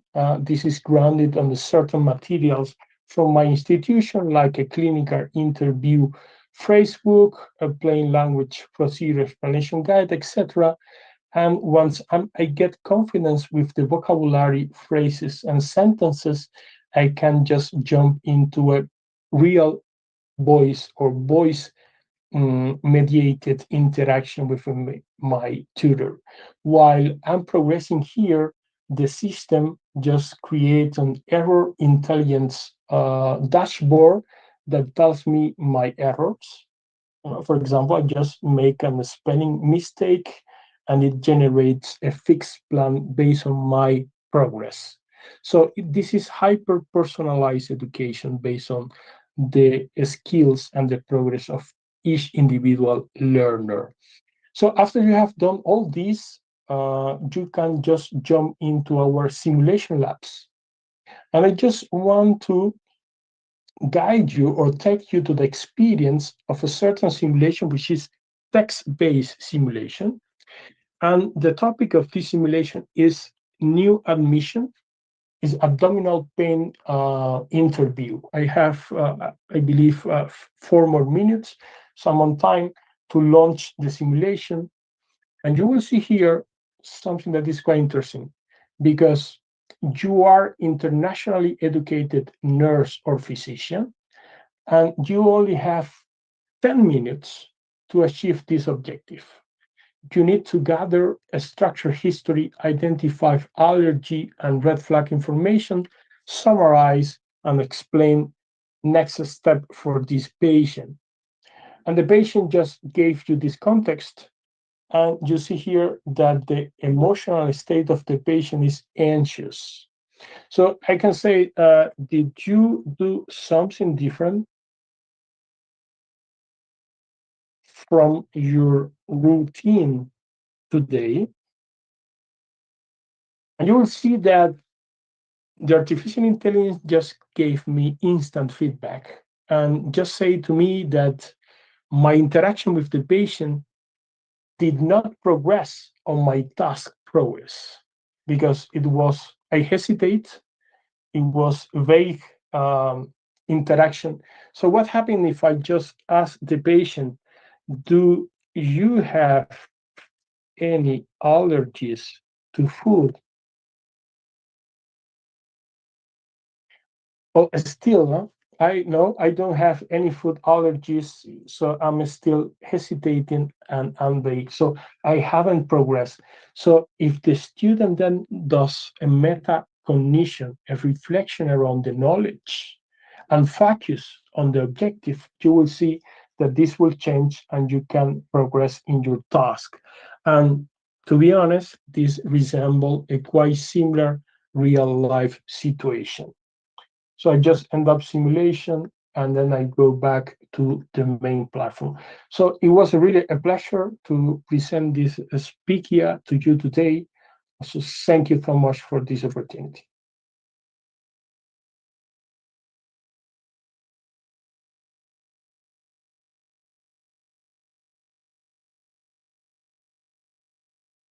Thank you, Dr. Aminael, for your presentation and for sharing with us about Speakia and this new technology that is at the reach of our hand. Okay, thank you for being here today with us. Right now, we don't have any questions. Similarly, as we said in the morning, if we get any questions regarding your presentation, we will let you know. Okay, Mr. Oscar, do you want to say something? Thank you very much, Jens. Yes. Thank you, Minael, for this wonderful presentation. Well, I have the privilege to call you Minael, but for everyone else, Dr. Sanchez. We're gonna stay with that. Doctor, can you? Well, first of all, I want to explain a little bit that Universidad Latina. It's very happy and very pleased to announce that Speakia is one of the tools that we have available for ULatina students, for all the entire student body of Universidad Latina de Costa Rica in all sites across the country. They will have the possibility to use Speakia free of charge as part of their as part of their uh, set of toolbox in order to acquire language. It's something that places the School of English very much. It's something that the professors at the Universidad Latina have been working on for the past 2 months, and they have been training in the use the tool and sharing little bits of the tool and information with the students, because the students are the ones who are going to have access to the tool. One of the most important things that I know that Dr. Sanchez talked about was the placement test, right? Aminel, you covered the placement test. I think that it's worth remind everyone at Ulatina, and this is an invitation for everyone to come and be part of Ulatina, that this placement test can be taken as many times as needed, and the result can be posted as a certification of level in social media, right, Aminael? I'm Absolutely. saying it right. And this is a plus, and this is an amazing tool that employers around the world are looking for. The fact that we know that you can prove, or we're giving you the opportunity to prove that after 1 month of training or 2 weeks of intense training, you can improve your level of English, certifiable with a placement test, according to the Common European Framework of Reference, is an amazing opportunity, and it's something worth pointing out. It's very important for you guys, students from Ulatina, to know that you have this amazing tool available in your campuses, or you will have it in the third quarter. Actually, you don't have it as of now, but you will have it in the third quarter. But once you graduate, you will be able to have this tool and prove to your employer or to potential employers that you work from one level to another in a frame of time that is reasonable, doable, and achievable. That is amazing. That is really, really good. And Doctor, we have some questions in the Oh, yeah, in the fantastic. chat Sure. that we would like to ask. One of the people, I'm sure that is no relation, but it's Milena Sanchez, saying that she would like to know if someone that is not from Ulatina can acquire Spikia as of now. Yeah, this is a really interesting question, but I will say that I would like to say that Ulatina is our centralized institution in Central America for the access to Spikia. So if you're interested in the Spikia, we welcome you to connect with Dr. Oscar and his team, so he will guide you how to access Spikia. And I just want to add upon what Oscar was saying, that you have now on the screen the placement examination. As Oscar was saying, this is a hyper-personalized examination that follows the pedagogical design of TOEFL examination. And you will be examined or graded in 20 minutes with a hyper-personalized 4 pillars driven by AI. Once you get the certificate that is supported by Ulatina, you can get this printed into the blockchain, and you can share this instantly into your LinkedIn professional network. I would also like to share one of our professors here at Ulatina, Professor Jacob Rojas, say that he's actually using the tool right now with his students in order to acquire and to practice ESP vocabulary, and the students are loving it so far. So that's one of the real life example that we can have to see how the tool is practical, is usable, and is being used right now by our educators. But to everybody, all the presents and people that will receive these emails and information, tell that Ulatina has this service now and this amazing tool. And we thank you, Dr. Sanchez, for being the mastermind behind Spikia. It's very important for us to have you here. It's an honor to have you here. And I'm sure that throughout this entire time of collaboration, people from Ulatina will skyrocket their level of English thanks to your tool. So thank you very, very much. Thank you so much. We have more questions. Oh, yeah. Smile says, does this tool work for oral communication development or only written communication? Oh, this is a fantastic question. I just want to say that we start in the journey interacting with the AI via text. But there's several places in the platform where you can trigger voice interaction, and you have text and voice-mediated simulation. So the idea is you have a full immersion. So there's one simulation in the Speakia that simulates the user interface of a team call. So you will be talking with an avatar, and this avatar will confront you, and you need to achieve certain goals in a limited time. So this is high pressure simulation with real interaction.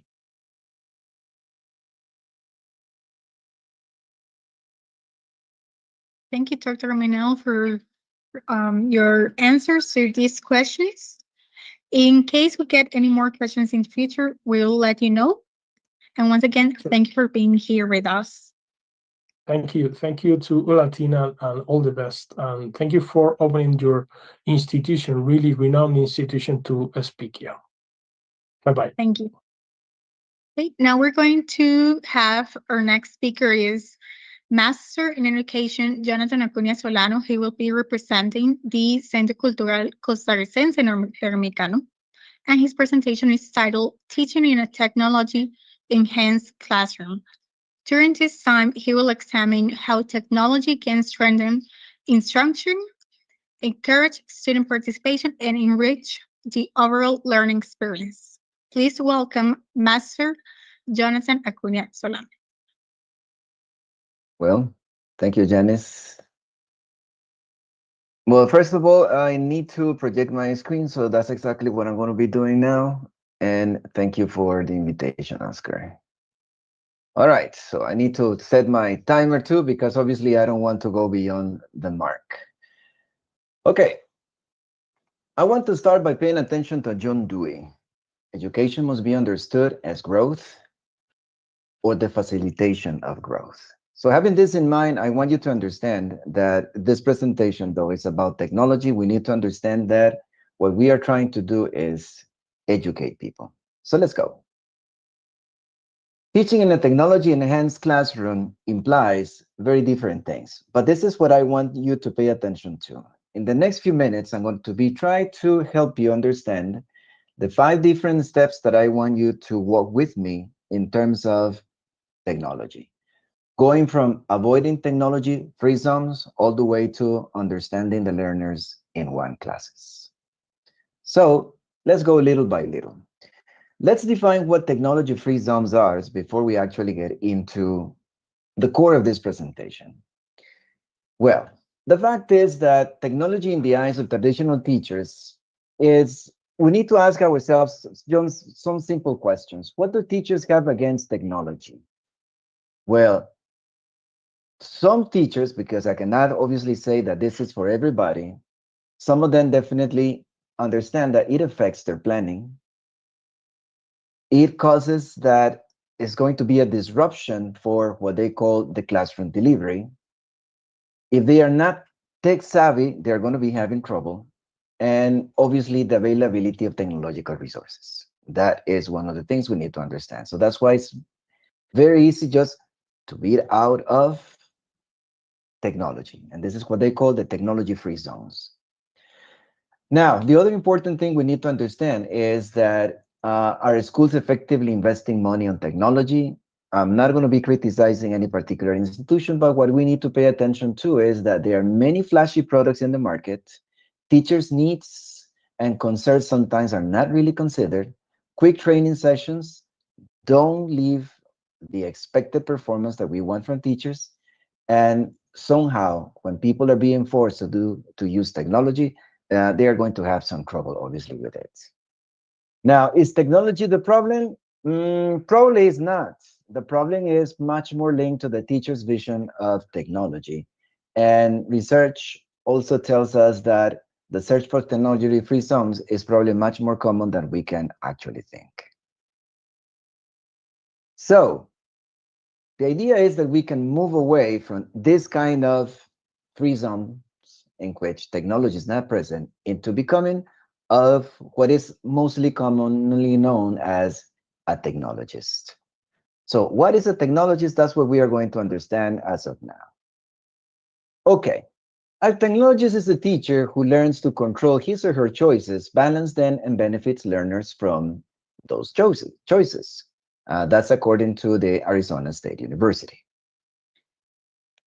The role of technology is important, and teachers need to understand that in order to become a technologist, technology becomes my helper in terms of planning, and it becomes my teaching assistant. Okay? It's a source for me to use, not to be used. And then we get into this other part, which is the technology organizer. When technology has become the planning and the teaching assistant of yours, it can also turn into one's organizer, and it's the manager of one's content and possibilities. So again, instead of simply walking away from technology because I don't know how to handle certain things, it can actually be highly beneficial. If I want to become a technologist, I need to understand that it has to be aligned with the curriculum. So curriculum and technology must be aligned. So one thing cannot go in one way and another be present in a different way. The teacher must control technology, or it will control you. And that's something that probably is not going to be that pleasant. The teacher must have a strong idea as to what technology or what he or she wants from technology to achieve with that specific technology in the classrooms.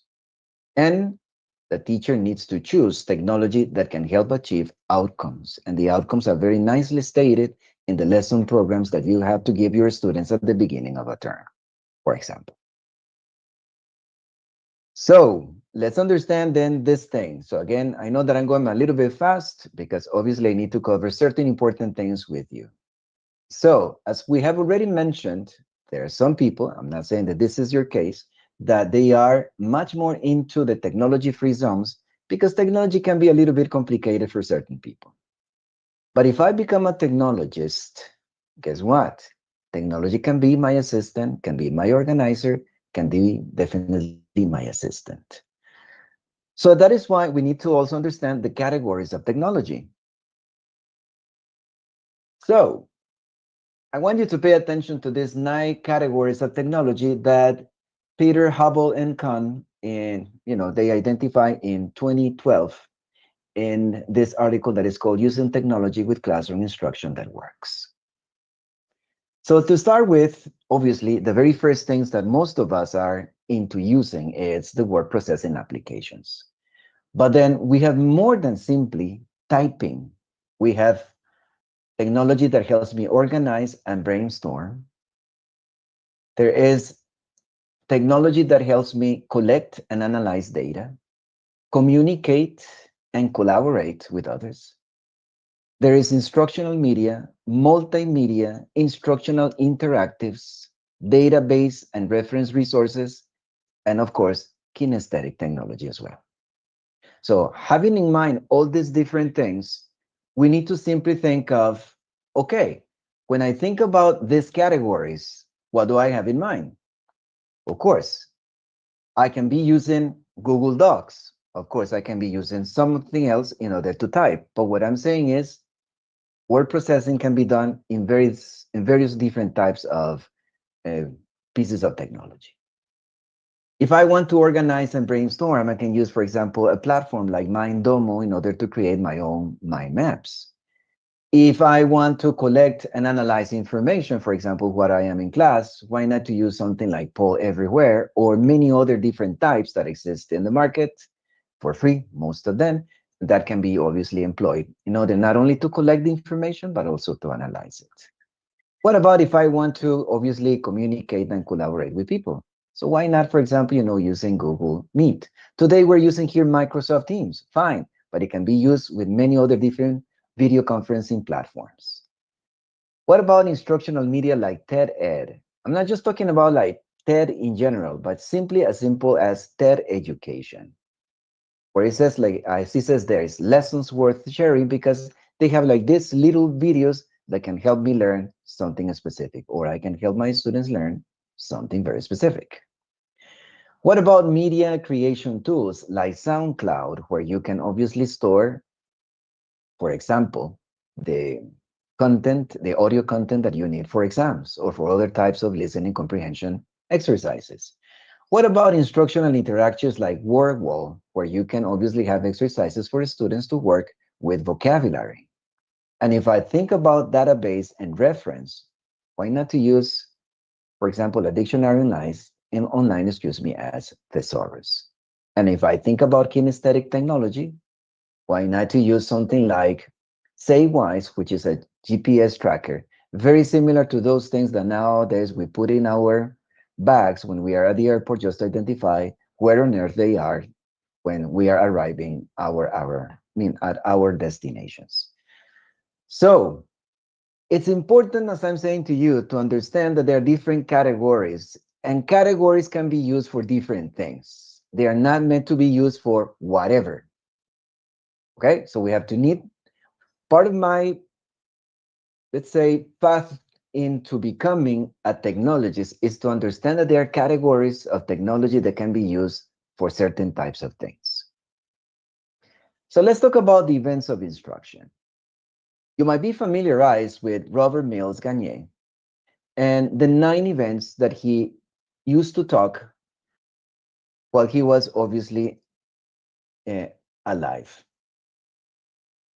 Gagne mentioned very important things that we need to obviously align and parallel with whatever we are doing in terms of the use of technology in the classroom. Of course, I don't think that Gagne was necessarily thinking about that, but it's now my turn as an educator to say, okay, how do I combine what I was explaining before, the different types of technology, with these different events? I need to gain students' attention. I need to inform the learners of the objectives. I need to stimulate recall of prior knowledge before I teach a class. I need to present information, provide guidance, elicit performance, and provide feedback. That's basically what is happening most of the time in a classroom. Later on, I'll assess performance and enhance retention and transfer. But for the time being, let's pay attention to the following things. When I stimulate background information, I use the attention getters, let-ins, warm-ups, or whatever. But what type of technology can I use to boost this particular thing?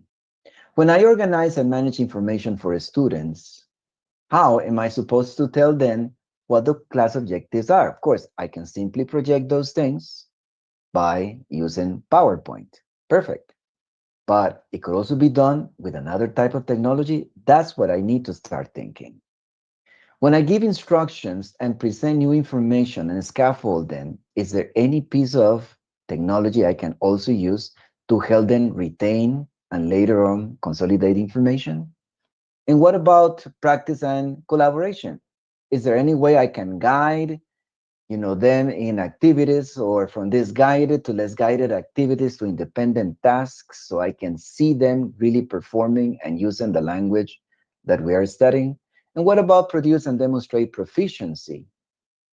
How will they tell me that they are able to do X connected to, in this case, the objectives that we have in our plans? And what about assess and get the feedback that I need in order to provide them with prompt feedback that can help them develop certain areas in which they might be struggling? Well, what I want you to pay attention with this is what I try to align. Types of technology with the different things that Gagne is talking about in terms of instruction. I did not complete this chart because obviously there are so many things happening today that this might be feel very differently by every single person. What I'm trying to say is, if I need to organize and manage information for students, why not to be using Google Docs? If I need to produce and demonstrate proficiency, that's on the part of the students, can I use Google Docs or something similar? Of course. What if I need to stimulate background information, like showing people pictures? Pixabay is a great place where you can find pictures that have no royalties and you don't have to pay for using them. What about if I want to, for example, stimulate background and I want to collect information at the same time? Why not to use Google Forms or any other way of, getting information? If I want to practice and collaborate and I need to communicate, well, why not Google Meet or any other video conferencing platform. If I want to have instructional media and I need to stimulate background again, hey, why can I use YouTube? Or if I want to give instruction, presenting, for example, how something is done, well, YouTube again gets into this. If I want to produce and demonstrate proficiency and I want to use a multimedia creation tool, well, I have PowerPoint. Genially and many other different things that can be found on the web can obviously fit into these categories here.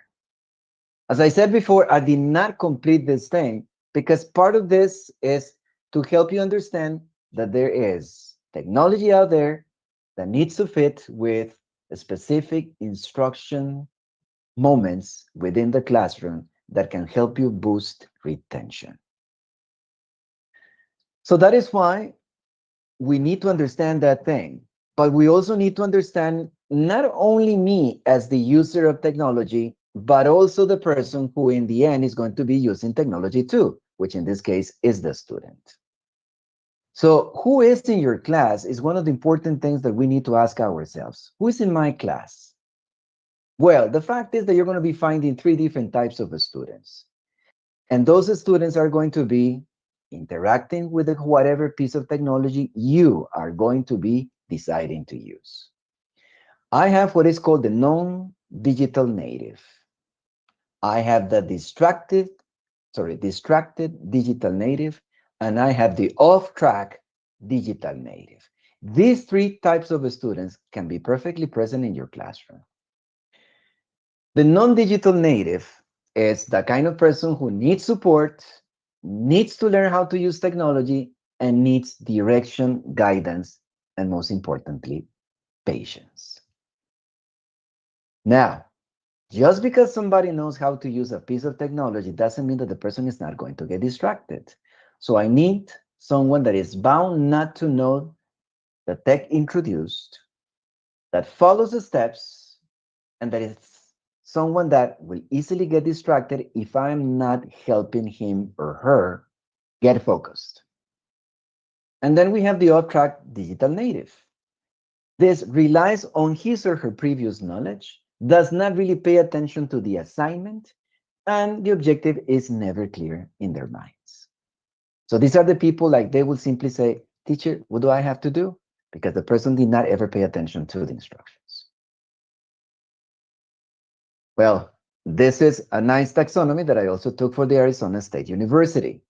So what's important about this is that the non-digital native can be paired with digital natives.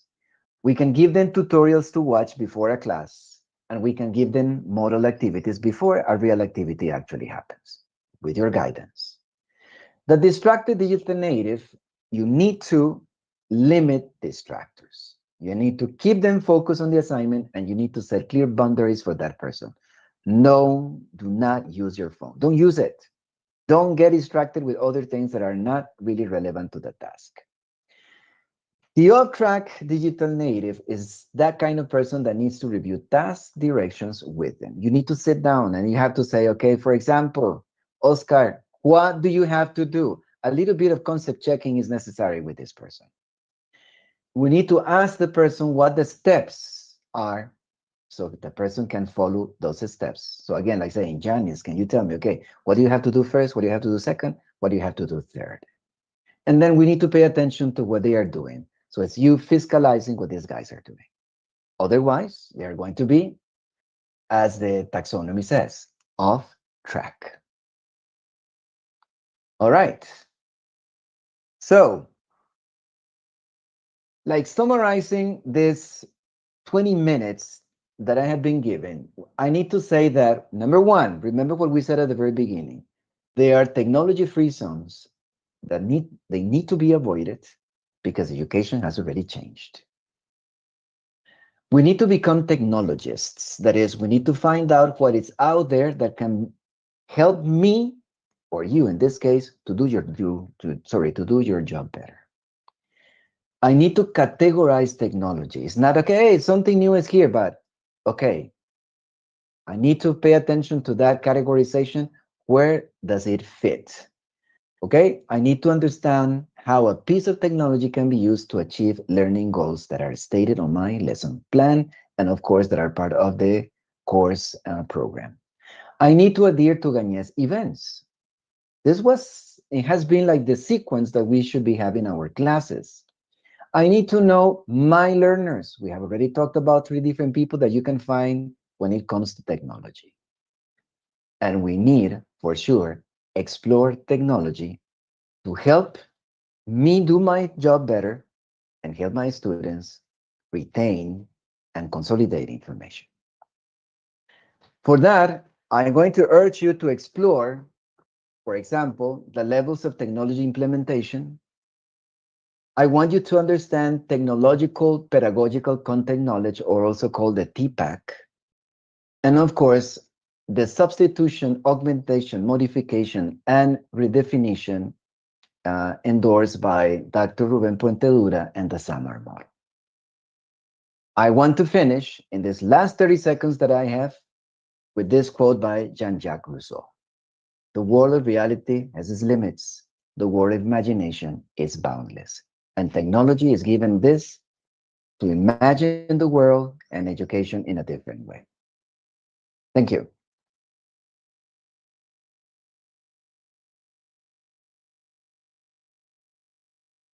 Thank you, Jonathan, for your presentation. I think this is a very in vogue topic, right, in the reality we're living right now. Okay. So thank you very much for joining us today. As of now, we don't have any questions so far for this topic, but in case we get any, we will let you know, and we will compile the answers in an email for our participants. So thank you very much for joining us today. You're welcome. Now we're going to welcome Maria Cisco. It is my pleasure to introduce her. She is the coordinator of the School of Languages at the Loja campus of UIRE in Ecuador. Her presentation is titled The Role of Corpus Linguistics in Contemporary Linguistic Research. She will explore how linguistic corpora can support language analysis, academic research, and a deeper understanding of authentic language use. Please join me in welcoming Maria Cisco. Thank you, Yanis. Good afternoon, or good morning, or good evening, everyone.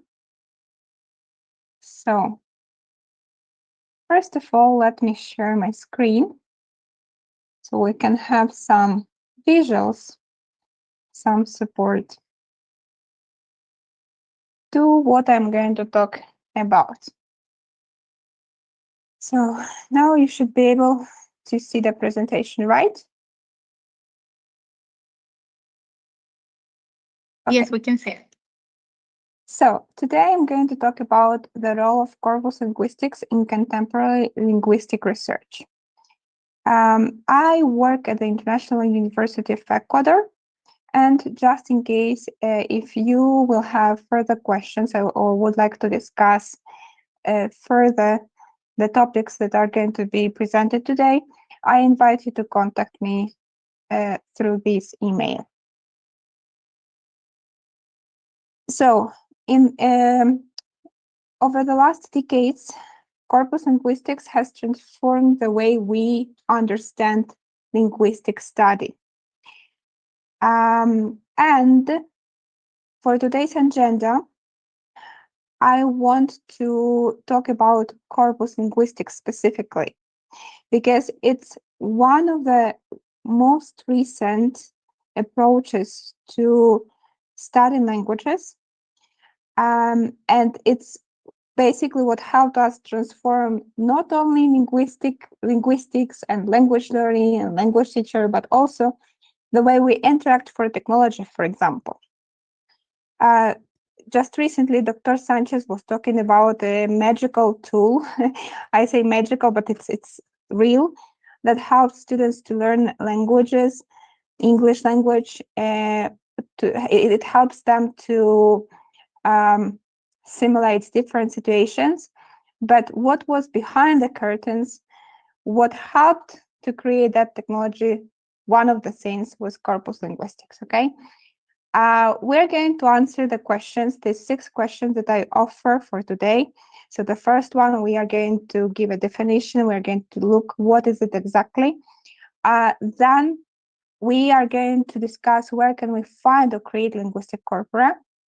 As a third question, what tools and methods are used in corpus-based research? Next question would be, how is corpus linguistics applied in linguistics and social sciences? And how does it contribute to AI and digital humanities?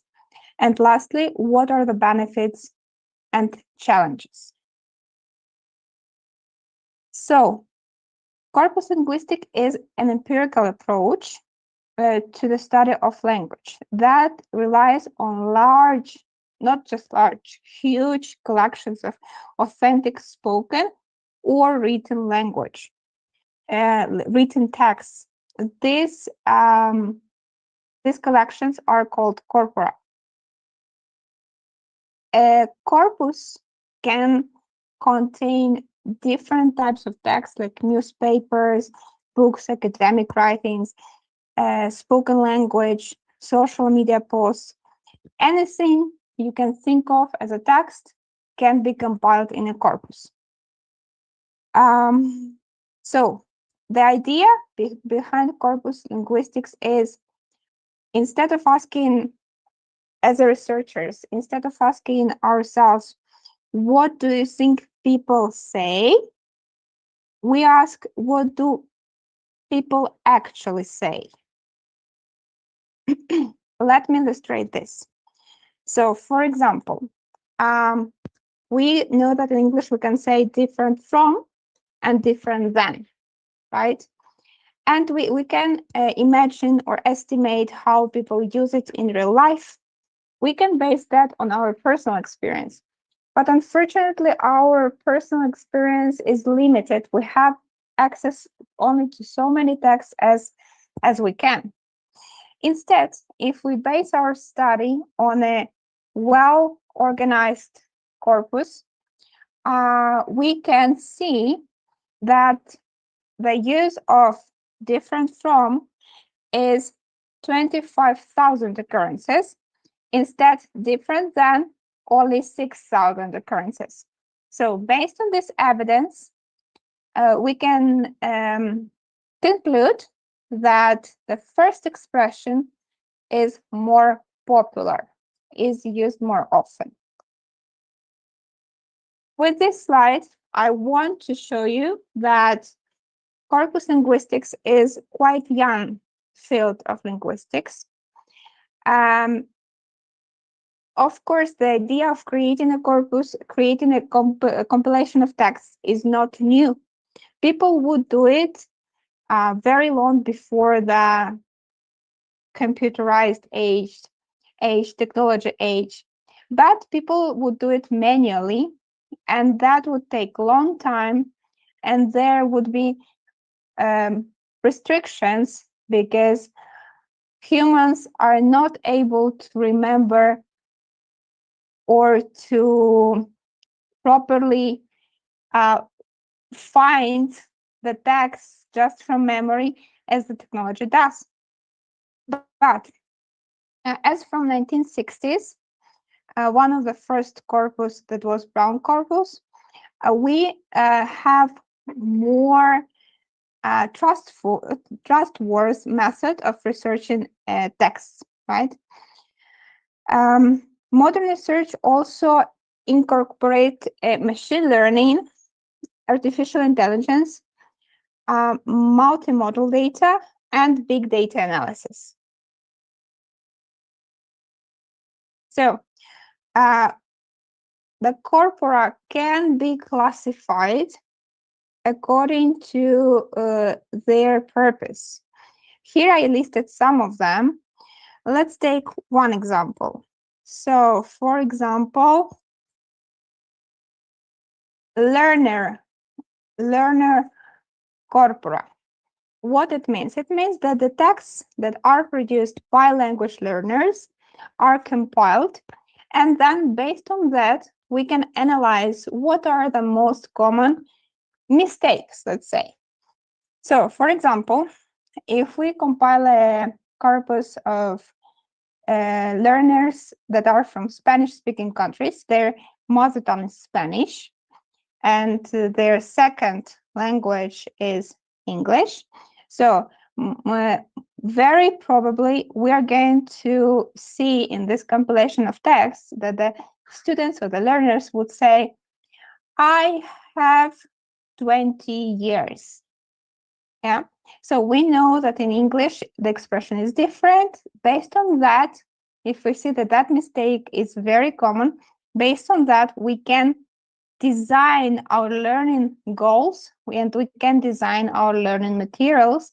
And we can also design the tools together with AI to work on that specific topic with Spanish speakers. Okay. We can also, let's take another example, parallel corpora. So in parallel corpora, we basically have the same text in two different languages. It can be Spanish and English. Why these corpora are useful? Because they help us to improve the automatic translation, the translation that is done by artificial intelligence, by translation tools like Google Translator. I think that the most famous one, right? So those corpora are basis for the automatic translation, the machine translation, right? Okay, so let's move on.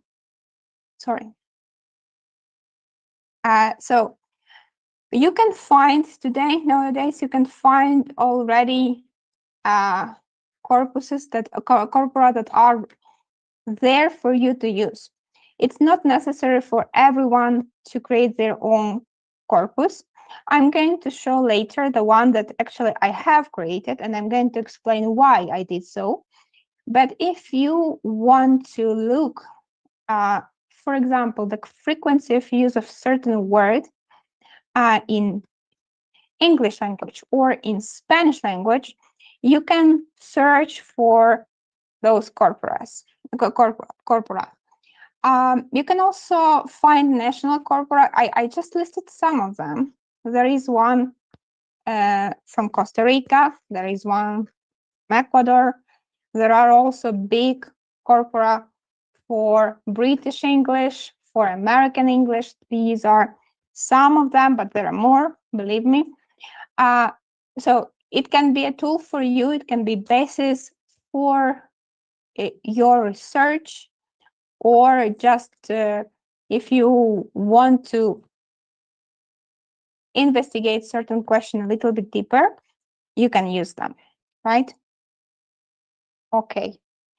So how can researchers create a corpus? Because it's possible. So first of all, you need to collect text, but the collection should be purposeful, and you should ensure that the collection is representative. Also, you should organize and clean the data, right? So I'm going to stop sharing the presentation, and I'm going to talk a little bit about my experience of creating the corpus. So some platforms that you can use are listed here, but to be honest, my favorite is Sketch Engine, and that's the one that I'm going to show you. It's not it's not an ad. I am not paid for this one. Unfortunately, this tool is not completely free. You have some free options, free tools that you can use. You also have access to free trial, but if you need to create, or if you want to try to create your own corpus, you will be asked to pay. It's not extremely expensive, but it's worth it. It's a very nice piece of technology that can help specifically those who want to base their research on evidence-based methodologies, okay? So, as you already know, I work in Ecuador. but I'm not originally from Ecuador. I'm from Ukraine. And when I first arrived to Ecuador, I already spoke Spanish, the native language here. But I was surprised how different it was from the Spain, for example, that is spoken in Spain, right? From the Spanish that is spoken in Spain, sorry. And I asked myself, like, why is it so? What happened? And there are many reasons, and I'm not going to answer that question right now. But one of them I've noticed, and it's not only me, other researchers have noticed that the languages that are in contact with Spanish in different regions, they influence the Spanish language of that region. And that's also the case of Ecuador. In Ecuador, similar to Costa Rica, by the way, in Ecuador, besides the main language, the official language that is Spanish, we have 14 more languages that are spoken by indigenous people. The majority of them are considered to be minority languages. So there are not so many speakers of those languages. I have looked up a little bit, and it looks like in Costa Rica there are around 10 languages, native people languages, indigenous languages, right? Maleku, I think that's the one. Cabekar. I'm sorry if I'm pronouncing that wrong. It's completely correct. Don't worry, it's yeah, correct. Yeah. So and there are many more. In Indonesia, if we talk about Indonesia, there are about 700 languages. Can you imagine that? In Uzbekistan, there are also a few languages that are spoken by different peoples. About India, I think we even shouldn't talk because, I mean, there are thousands of languages. It's unbelievable. So the thing is that those languages, why I'm talking about that, those languages, when they are in contact, then they can influence that. And many researchers have noticed that, okay? But how to demonstrate it? There is a feeling, but how to demonstrate it? So I asked myself a question: how indigenous languages are represented in Spanish language? And to check that, I decided to use corpus linguistics as my base and to use this tool, Sketch Engine. I've been using other tools as additional tools, right? But this one was the main one. So first of all, I selected the text. I decided to limit my research to newspapers, Ecuadorian newspapers, written text. Why? Because my research was limited not only by my human sources, but also time was limited. And I needed to complete the research like in 4 years. So that was the limitation, because if you need to create a corpus of spoken language, you need to basically go and record people speaking, or you need to use the news, the TV shows, and so on and so forth. The transcription is a little bit complex and it takes longer. So in my case, I decided to do that, but you can find spoken corpora there in several languages. So it depends on the purpose. Which purpose? What is your purpose? And then I looked at different newspapers and have chosen the genre that I'm going to include into the corpus. And I approximately calculated that I should look at least 5 or even 6, you can see 6 years of press in order for it to be trustworthy, right, and accurate. So that was what I did. That was what I did. Finally, after selecting manually the texts, I uploaded them to this tool. I'm going to show you first of all, I wanted to to draw your attention to the numbers. Look, my corpus is considered to be a big corpus, but look at Spanish Web 2023. I'm not quite sure who is the author of this one. I think it's a collaboration between several institutions, probably. But look at this. Look at this number. It's like I can't even say this number. Okay, so it's just to show you, and it's only 2023, year 2023. Yeah. So now you can imagine how many texts and words can be put together in one corpus. Okay. But for my purposes, that was okay. So I'm going to show you how it looks. So I uploaded the text here. You will see several zip files. Each one of these zip files has 35, 40 text files with articles, right? And you can see here how many words is in each file. But also, it's not only about uploading the files, it's also about describing. Okay, so something that technology is not quite accurate yet, even AI, is describing what is the genre of the text, where it was used. So all those descriptions we have to upload manually. There are more descriptions that you can add. It depends how deep you want to go and what it gives us. At the end, I could see that, yes, indeed, in Spanish language of Ecuador, there are some words or collocations that are borrowed from different native indigenous languages. And then I was able, for example, I'm going to show you one of the examples of the search that I did. So I was able to identify those words and then to see how frequent they were. And then if I can look at concordance. So in which expressions or contexts they are used. So that helped me to demonstrate that, yes, actually, we can see that indigenous languages have some level of influence on Spanish language in Ecuador.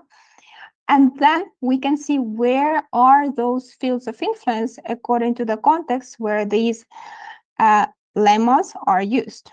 Yes, for example, we can see that religion, or let's say gastronomy and food, are the two most popular fields where these lemmas are used. So, and like that, I was able to show that something that I thought was true was really true, and to which degree, like really how often those words are used. Okay. So this is a brief formula that, just to wrap up my experience a little bit. First of all, you need to, if you want to use corpus research, you need to identify the research question. Then you collect the text according to your research question. Sometimes you don't need to create a corpus by yourself. You can use the corpora that are already created, but it depends on your question. What is your question, right? Then you compile the text using any of the tools that you find useful for you, for your purposes. For me, Sketch Engine was the best one. Then you have to clean the text also. If you are picking up the text from the internet like I did, you will have in the text, you will have images, you will have ads, you will have like follow us links, you will have menus and so on and so on. It can be done automatically. You just need to be a little bit friendly with technology. It's possible to do it automatically or semi-automatically, just to, to save time. If you do it manually, it's going to be 100% accurate. I mean, your texts are going to be 100% clean, but it will take you longer, of course. Then you do the annotation. Remember, I told you about defining the genre, the year, let's say the source where you where you took that text from, and then you go to the analysis. Then you go to the analysis where you, for example, check the concordance, or you want to check, you want to compare the use in your corpus to other uses in other corpora. You can do that using these tools. And finally, you go to the interpretation, you go to your research conclusion, right? Okay, these are, I have shown you just right now in Sketch Engine some of these tools, and these are main corpus methods, main corpus tools, depending on the platform you're using or the tool you're using to collect your text. I'm not going to deepen in each one of them, but you could see already more or less how it works. Okay, so where can we, in which fields can we apply this kind of tool or method? So you can apply it in lexicology, in grammar. You can check, for example, how the expression "to be going to" is more popular than "will," and you can show it. You not only feel it, you think that it is like that, but you can use evidence. This kind of research is also applied in social linguistics, in discourse analysis, in translations. I already told you. Also in marketing, it's not directly used, but you use the products of corpus linguistics. Okay. Also in media studies, I have just mentioned how I used media for my study, but my purpose was a little bit different. The medias need to understand how the language works and what influence it has in order to present the information the way they want or the way that they see it accurate. In political discourse, in cultural studies, in identity research, and there are many more. Okay, we are moving on to the slide 13. Okay, and one of the most exciting developments related to corpus linguistics, I think you know it already, is AI. It's something that happened very recently, and also digital humanities, right? So, for example, AIs depend on huge, enormous collections of text. They learn from them. And natural language processing also learns from huge collections of text from the corpora. Translation, automatic translation, I told you already, it is based on usually two parallel corpora that have the same text in two languages. And based on that, the more text we have, the more accurate the translation is going to be. Large language models, any language model that you mention, it is going to be based on large corpus.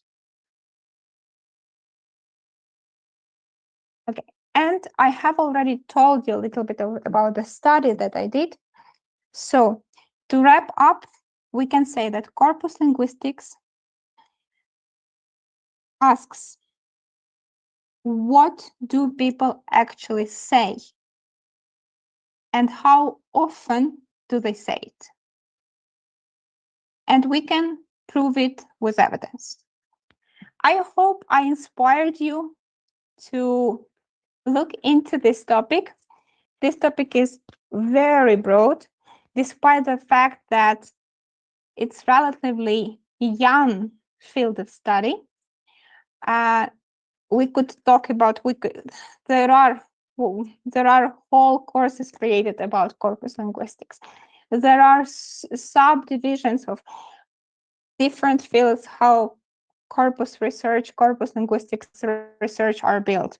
But it's just as a general ideas, and maybe you can get inspired by this, and your next research or next article will be based on corpus. Just in case you have any further questions, I share with you again my email. You can contact me. I will be happy to talk to you. Thank you so much. Thank you, Costa Rica. Thank you, Oscar, Professor Oscar, for giving this opportunity to share with you something that I am passionate about.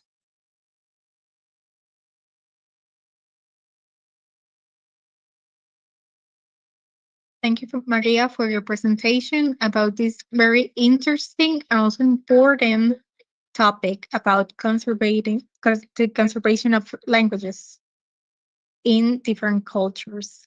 And also thank you for being here with us. I also want to thank Mr. Jonathan, who was earlier. Now, I want to thank also all of the participants who are watching via YouTube during these 2 morning sessions. We will now take our lunch break and we will resume the conference at 1:45 p.m. We look forward to welcome you back for the afternoon program. As a reminder, if any of you have any questions about the past presentations, you can let us know and we will ask via email each of the presenters and then send you back the answers.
Welcome back, everyone, to the afternoon session of the Latina Innovation English Hub.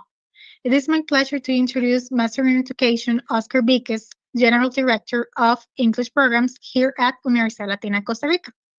His presentation titled Beyond the Algorithm, Bringing Emotion to AI-Assisted Language Learning. During this session, he will examine why artificial intelligence must be connected with empathy, motivation, emotional engagement, and meaningful human interaction in language education. Please join me in welcoming Master in Education, Oscar Viquez.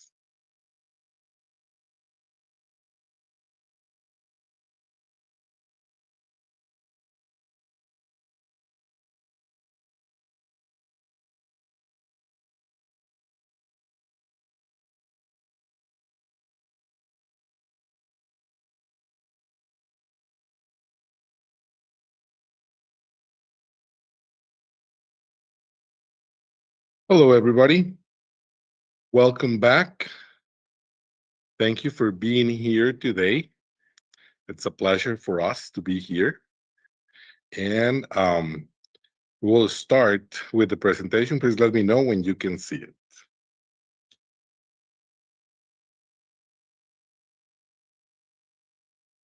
Well, first of all, thank you very much again for rejoining after the lunch. I hope you had a great lunch, wherever you are, Indonesia, Uzbekistan, India, Ecuador, the US, or Costa Rica. Thank you very much again.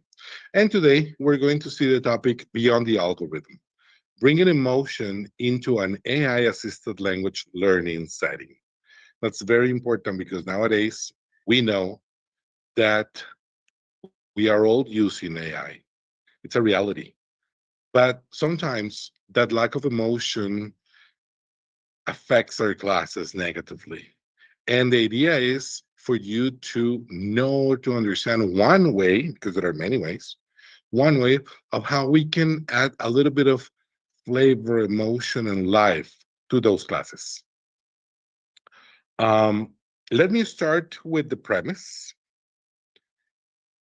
We have a delay in the YouTube stream of a few seconds. So I already went into the second slide that is green and it's right there.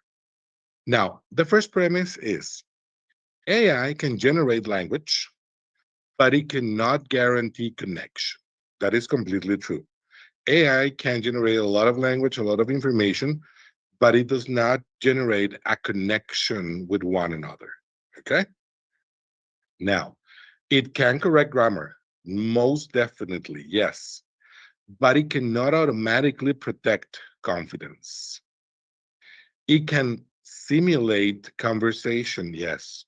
We have engines like Sesame, Speakia, or different other engines that can simulate a conversation, but it cannot replace the emotional presence of a teacher.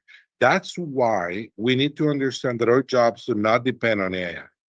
It's very important to understand that AI is not going to replace teachers. It's here to help teachers. Today, we're going to go beyond the algorithm.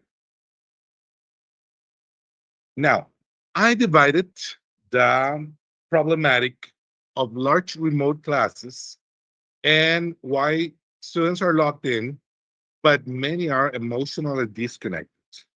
We have tons of students that are in classes like ghosts, with their cameras off, with their microphones turned off, and they're just there.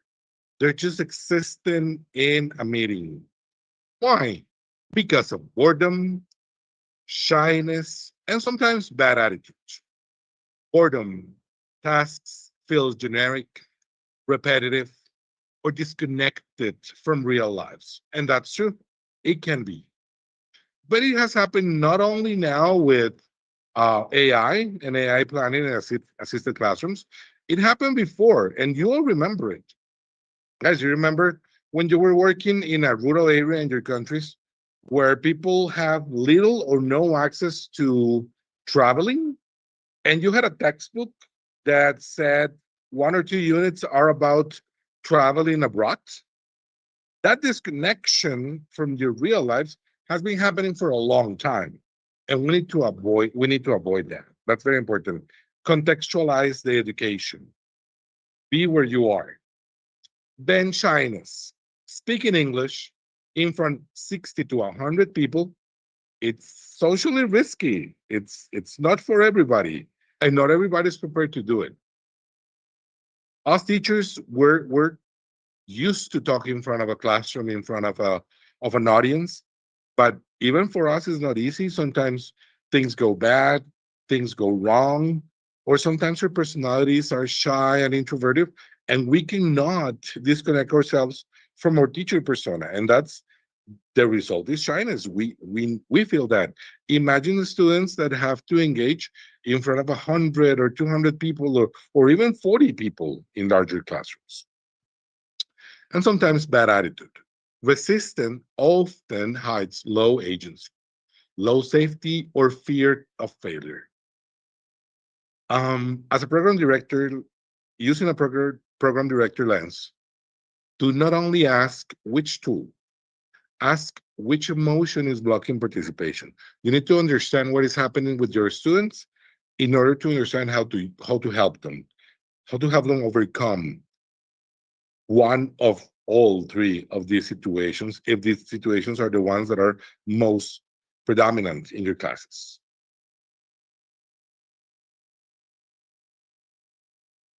Look at this chart.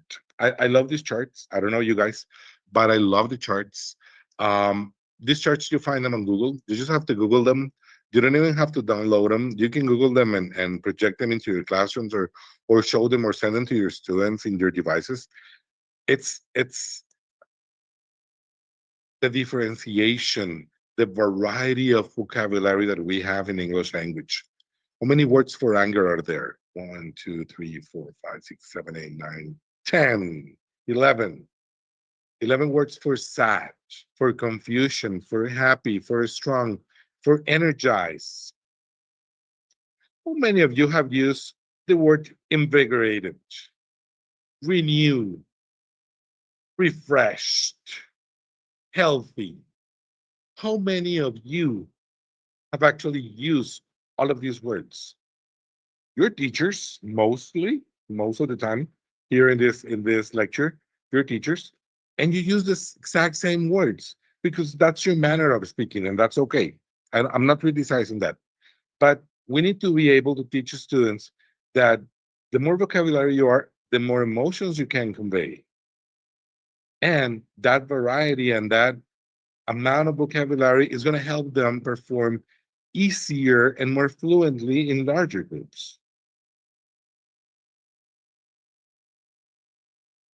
Now, from theory to implementation of ethics, there are some aspects that for me are very important, and it comes to the ethical part of teaching.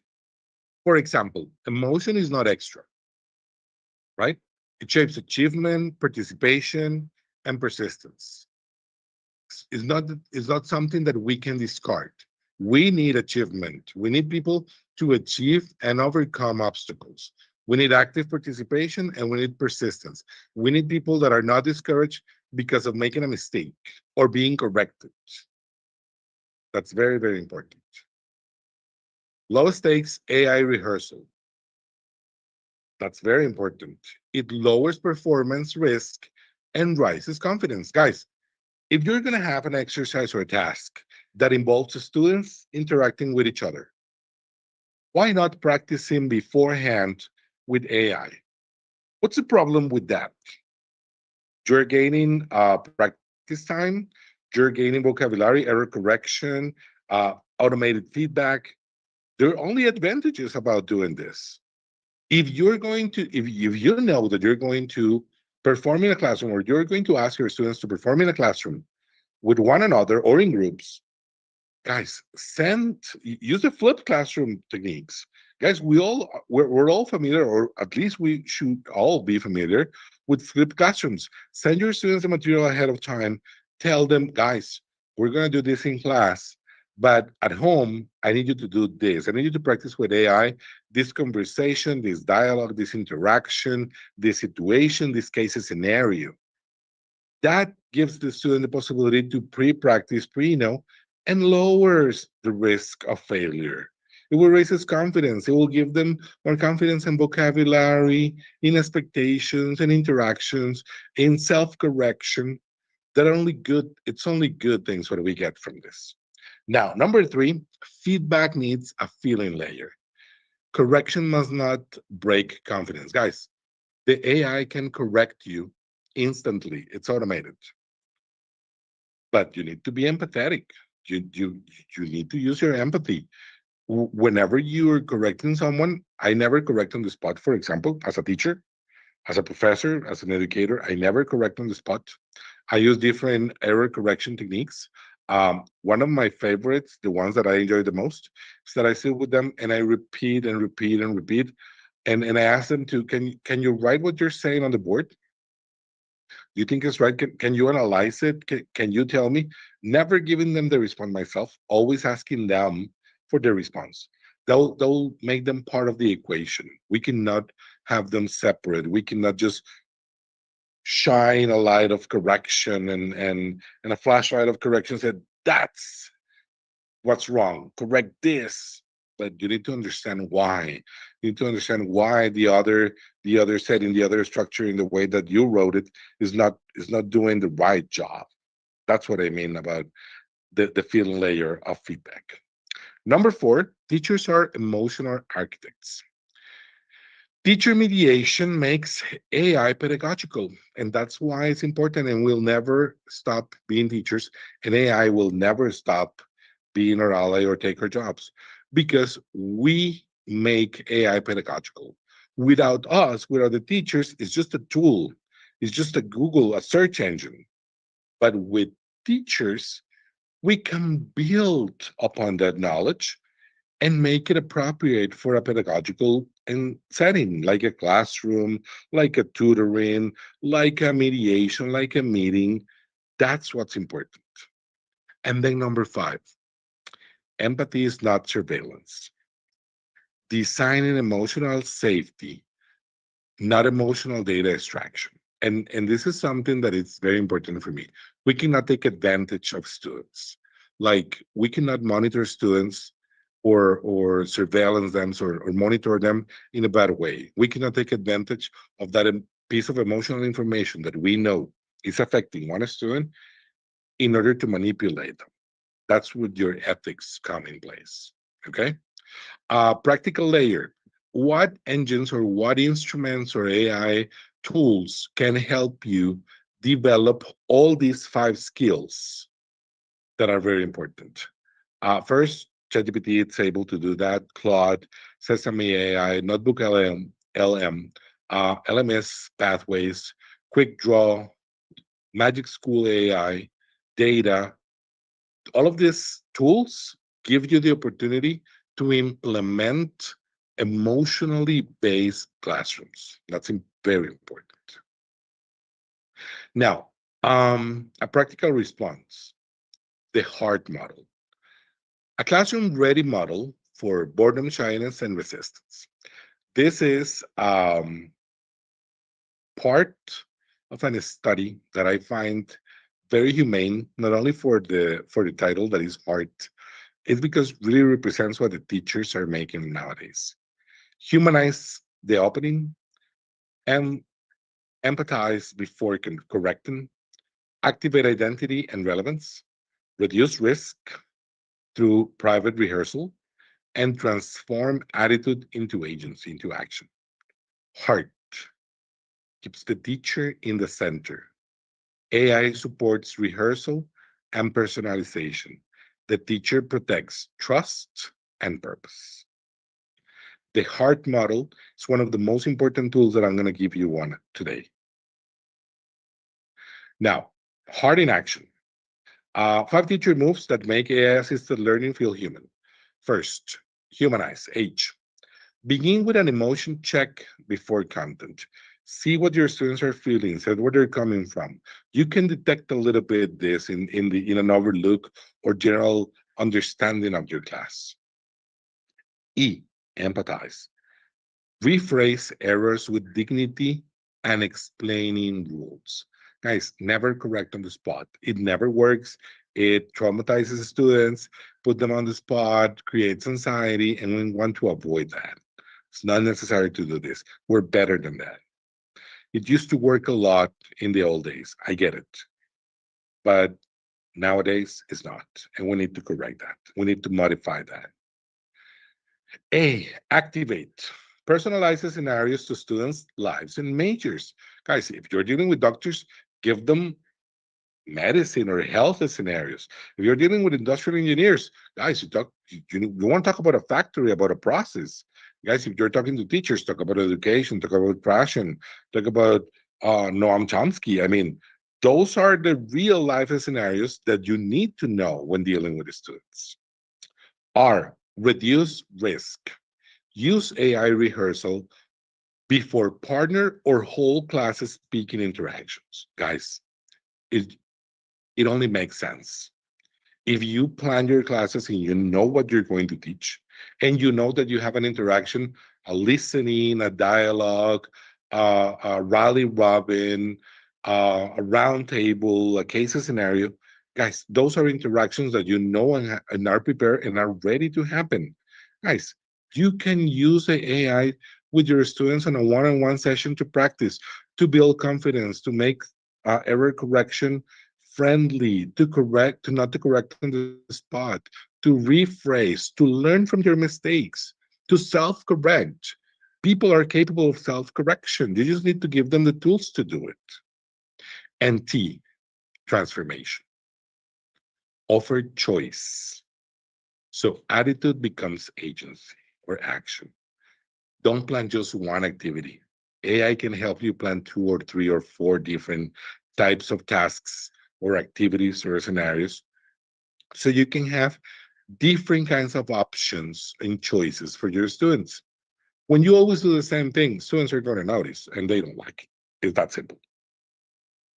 Core principle: use AI to lower emotional resistance before asking students to perform linguistically. 60-minute remote class flow, designed for large classes where students feel bored, shy, or disconnected. This is just an example that I prepared in which this division of and this timing and pacing will help you implement heart in a very effective way. First of all, 5 minutes of emotion checking. Visible before evaluated. Guys, look at your students.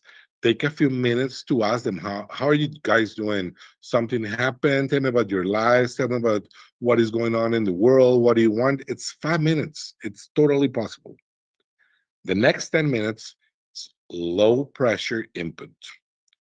Examples from student realities. Give them context, contextualize their lives and their classrooms.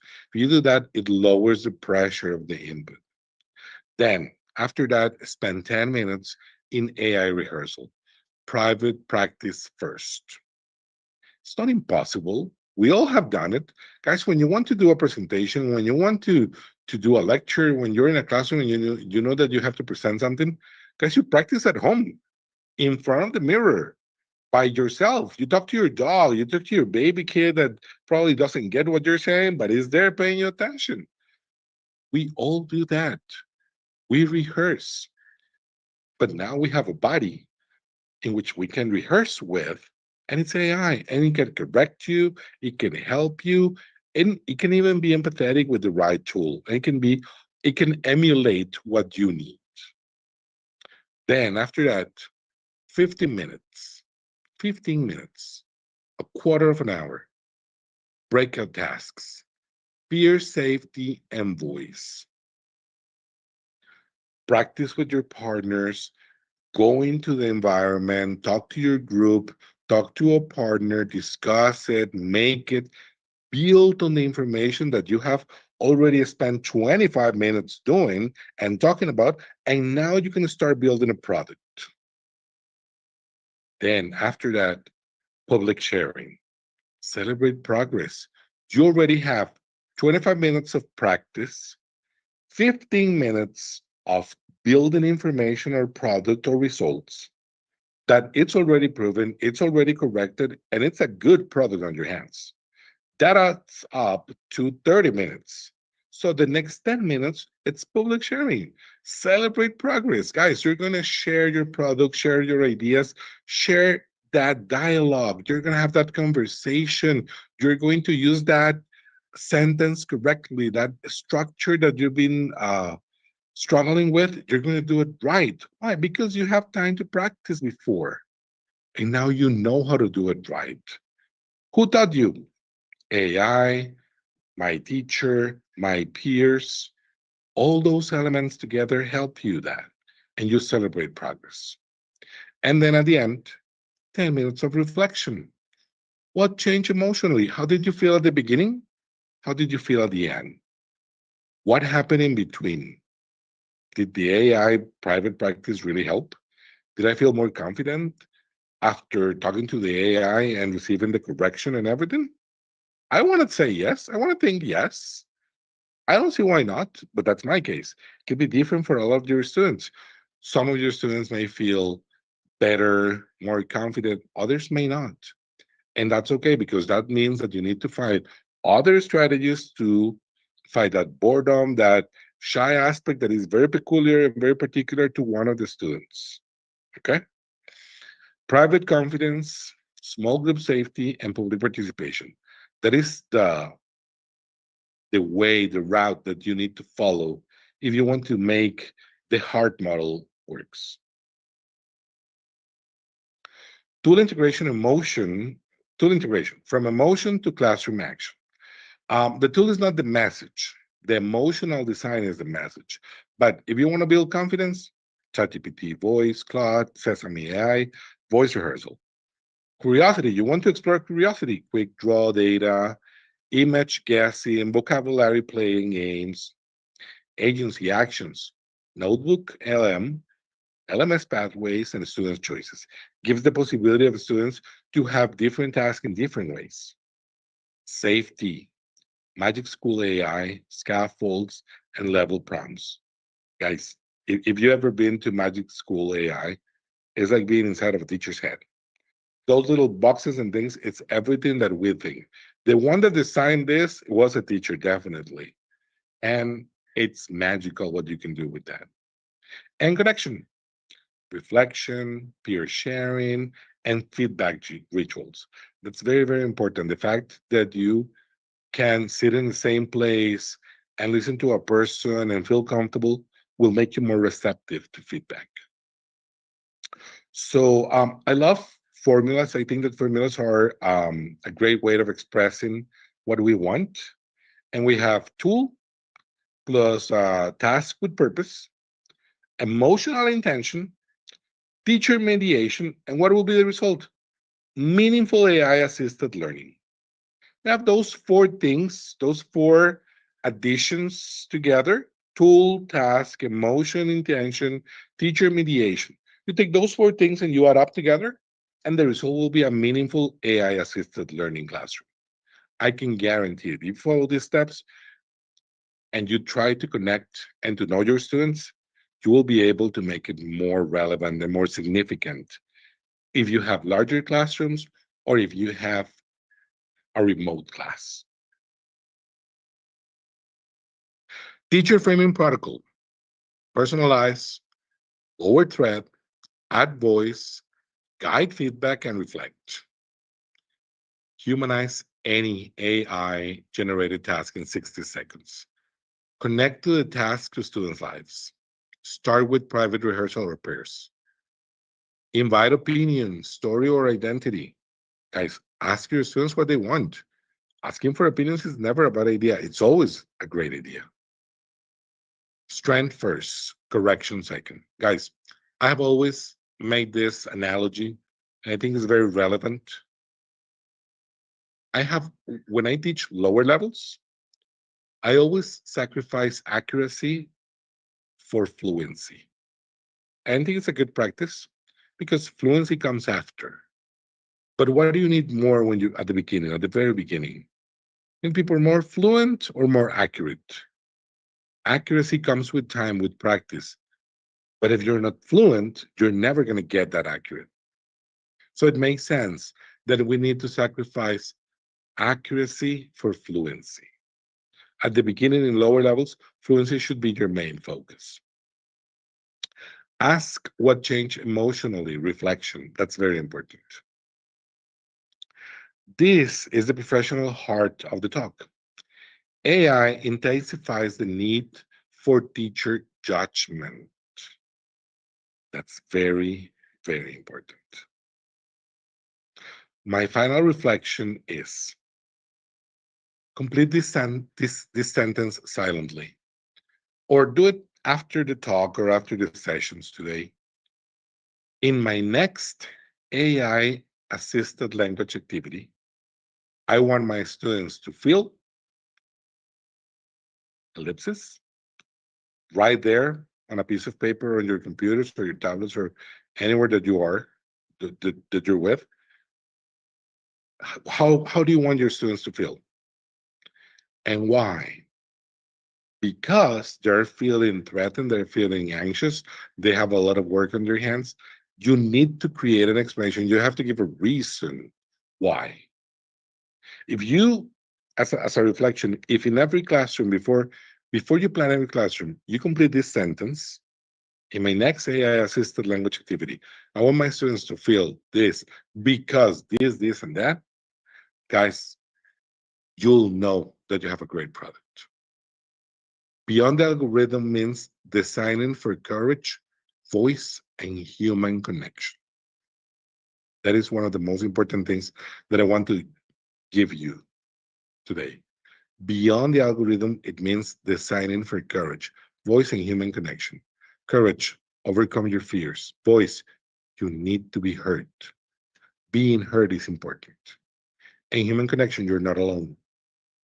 You can spend all of your life with AI, and still you need people around you.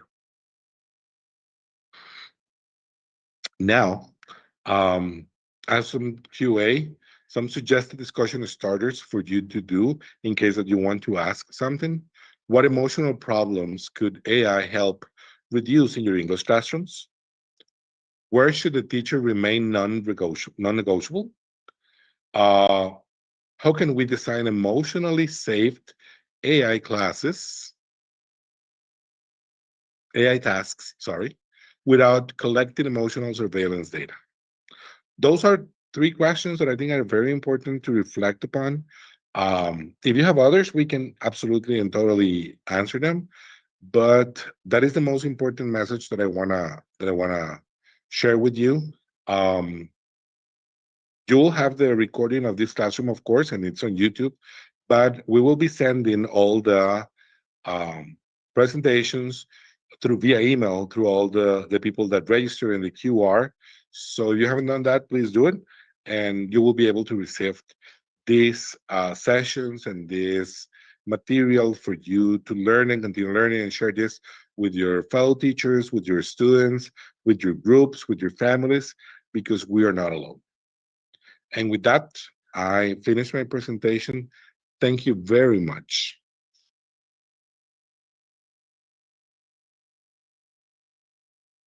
Share.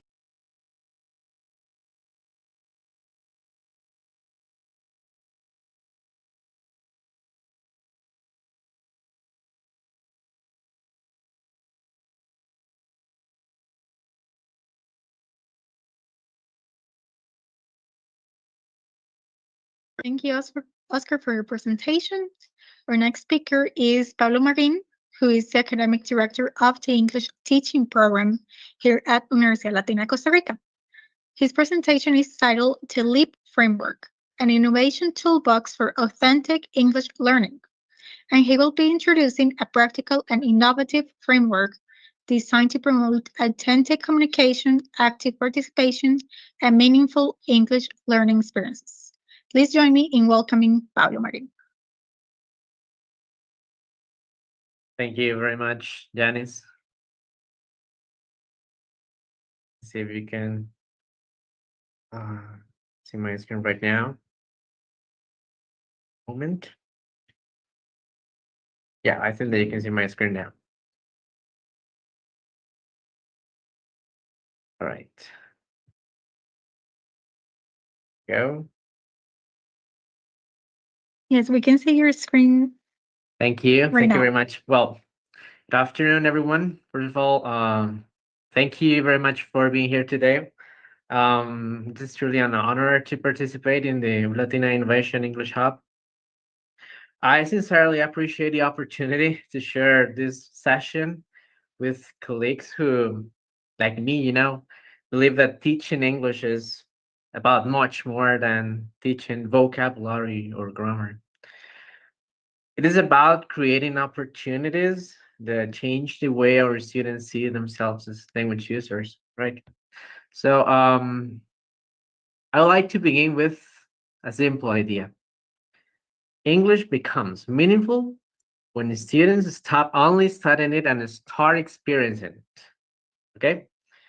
You cannot imagine how much this has guided my teaching experience. Throughout the years, I have asked myself one question, and this question is, why do some students remember English for life while other students just forget it after the exam? So today, I would like to share one possible answer through what I call the LEAP framework. Right? Let me continue.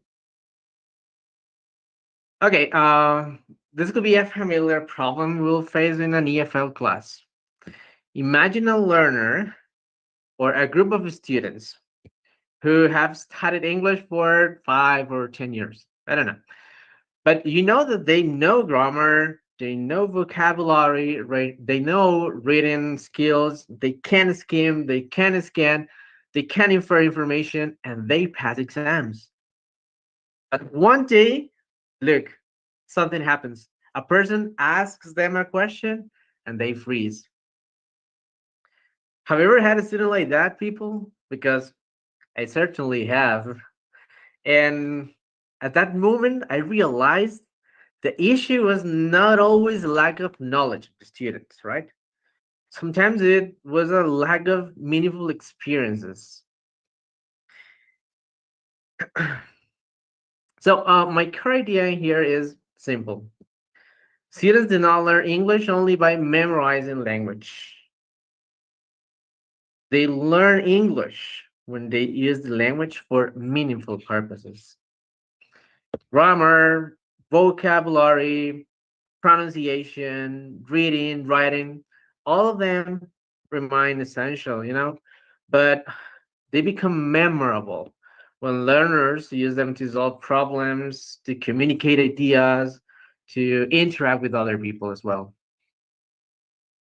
And this is exactly what the LEAP framework seeks to organize. That's my idea of the LEAP framework. So what exactly is LEAP? As you could notice in here, LEAP is an acronym, right? It represents 4 movements. Listen, movements in the learning process, which are learn, experience, apply, and perform. And maybe you'll ask yourself, why did Pablo mention the word movement instead of step, right? So I intentionally made use of the word movements because learning is rarely a straight line, or I will say learning is never a straight line, right? So sometimes the students move forward quickly. Sometimes they need to review previous knowledge, this background knowledge. But the important thing is that each movement has a clear purpose. First, students learn the language they will need. This is the first step. Then they experience it in a meaningful context. After that, I consider that they apply it to solve problem or to accomplish a real task. Finally, they perform by demonstrating what they have learned through an authentic product or action. One thing I would like to emphasize in here, people, is that the framework always comes first. Okay? This framework comes first, but the tools come second. You're going to discover what are the tools that I am referring to right now. Okay, many educational conversations begin like this. Which methodology should I use with my EFLs? What is the best methodology I should use in class? Instead of using this type of questions, I will say something different. What kind of learning experience do I want my students to have? So once they answer that question, choosing the appropriate tools becomes much easier. Okay, I would like to define the word learn. And when many people hear the word learn, they immediately think about long grammar explanations, I don't know, simple present, simple past, information about skimming, scanning, all of that, okay? But that is not what I really mean. In the LEAP framework, learning is preparation. Learning becomes into preparation. So imagine your students are about to begin a journey, and before they leave, they need a backpack filled with vocabulary, I don't know, useful expressions, sentence starters, and confidence. That's not everything, but it is just enough. Um, our role, the teacher's role is not to overload students with information before they can communicate. Our role is to prepare them to communicate.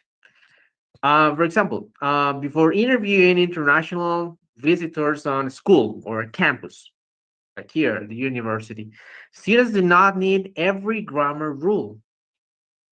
They need the language that allows them to ask questions confidently and to continue a conversation. So, something important here is that confidence reduces anxiety, and reduced anxiety encourages communication. Now, I want to define what experience is, and to be honest, this is my favorite part because this is where English comes through. This is where English starts feeling real. So the classroom itself begins to disappear. And language suddenly has a purpose. Students stop answering isolated exercises and begin solving meaningful challenges. For example, and we as teachers, we need to change. We have to stop saying, open the book on page 4, complete the exercise, fill in the blank. It has to change. The experience may come through project-based learning, gamification, virtual reality, or simply by leaving the classroom and interacting with the environment out there, the community, the school, campus. And something I want to tell you is that technology is not the innovation here, but the experience itself, it's the innovation. Some of the most meaningful learning experiences require creativity rather than experience or expensive resources. And this is something that I always emphasize because some people think that having expensive resources is the key, but it is not. When the students have a reason to communicate, English becomes memorable for them. Then the application part. It is when the learning becomes action. All right. Traditional practice is quite important. I agree, but it's not enough. I consider that students must use English to make decisions, to solve problems, to create ideas, to communicate with others. So English stops being the real objective in here. But we need English to become the tool. Think about, I don't know, learning directions. Students could complete 20, 30, or whatever worksheets they want, or they could guide an international visitor around the school. What is more meaningful for them? Which experience will they remember next month? The one of the book or the real experience by introducing somebody else in the campus, right? So the authentic communication creates lasting learning always. The next part, which is perform, this is the final movement. And performance is much more than giving a presentation, because students might create a podcast, they can record a video, they can participate in a debate, or they can design posters, or even perform a role play. But performance makes learning visible. Students move from saying, I studied English, up to say, I can actually use English. So finally, reflection completes the process. Ask your students, what language did I use? What did I improve? What will I try differently next time? Because the reflection transforms experience into lasting learning. Okay, now, at this point, I would like to clarify one of the most important ideas of this presentation. And the toolbox is not the framework.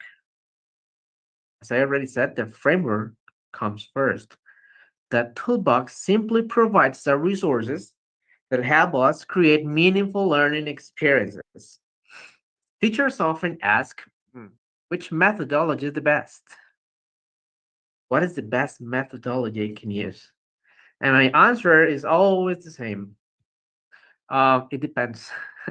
It really depends on the learning experience you want your students to have, you want your students to achieve. So, through project based learning, gamification, virtual reality, artificial intelligence, storytelling, outdoor learning, collaboration, all of them are really valuable tools. But they are only effective when they serve as a clear educational purpose. The experience should always guide the choice of the tool. Let's begin with project-based learning. I love and I really appreciate PBL because it gives students a genuine reason to communicate. So instead of completing isolated activities, well, students work toward answering an authentic question or solving a meaningful challenge. For that reason, project-based learning is amazing in an EFL class. So imagine asking your students, how can we design a tourist route for international visitors in our school? And they immediately start using English and it becomes necessary. So students investigate, students discuss ideas, they create solutions, and finally, they present their work. The language becomes a bridge between ideas and actions. Gamification, well, it is another tool that is often misunderstood, I will say. It is not about giving points for everything or just turning every lesson into a game. No. Real gamification is about creating meaningful challenges, offering clear goals, providing continuous feedback, and also, well, allowing students to experience progress. That's the main reason of the gamification. When students feel that each task is a part of a larger mission, motivation increases naturally, I would say. The objective is not to entertain students, never, never. Don't think about entertaining students. No, that's not the idea of the gamification tool. The objective is to keep them actively engaged in a meaningful communication, right? Something that I love as well is the virtual reality and simulations. Um, when people hear the words virtual reality, they usually think just about technology. But technology is not what matters most here. The real value of virtual reality lies in the experience it creates into the VFLs. Imagine students practicing English during, I don't know, an airport check-in, ordering food in a restaurant, visiting a museum, or participating in a job interview, going to a forest, visiting a farm. I don't know. There are many options that the virtual reality can give them. So these are situations that feel authentic to the students. Why? Because students listen, students respond, the students negotiate meaning, and they solve problems by using English. So that's amazing. That's where real learning processes begin. Um, yeah, learning beyond the classroom. Innovation does not always require expensive equipment.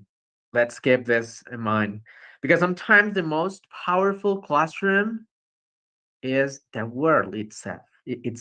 All right, it is out there. A hallway can become an interview station. The school can become an English speaking city, campus as well. The community can become a living project.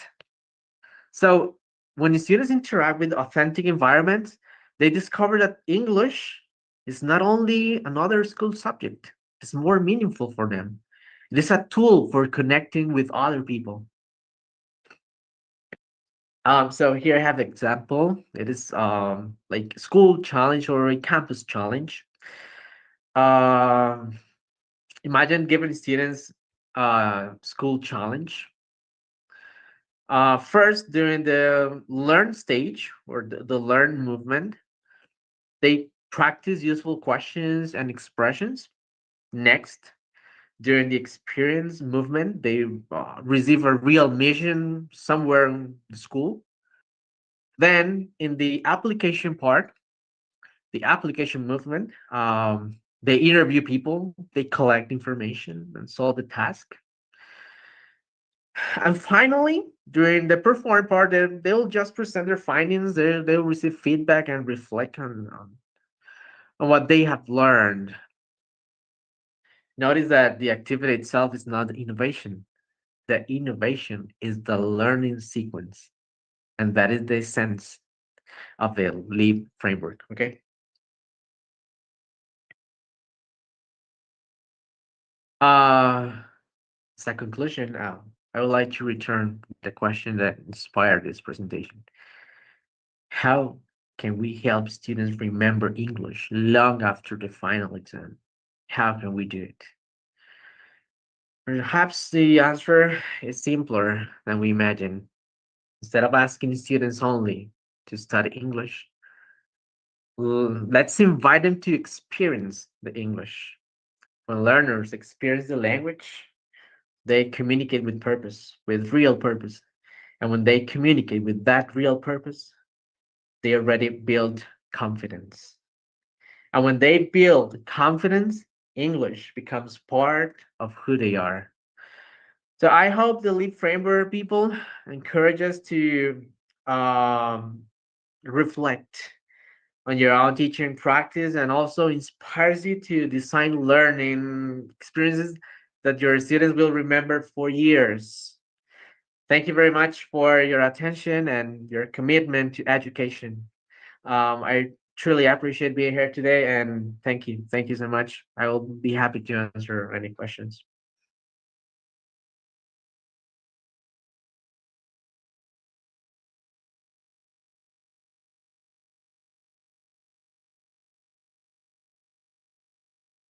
Thank you, Pablo, for your presentation.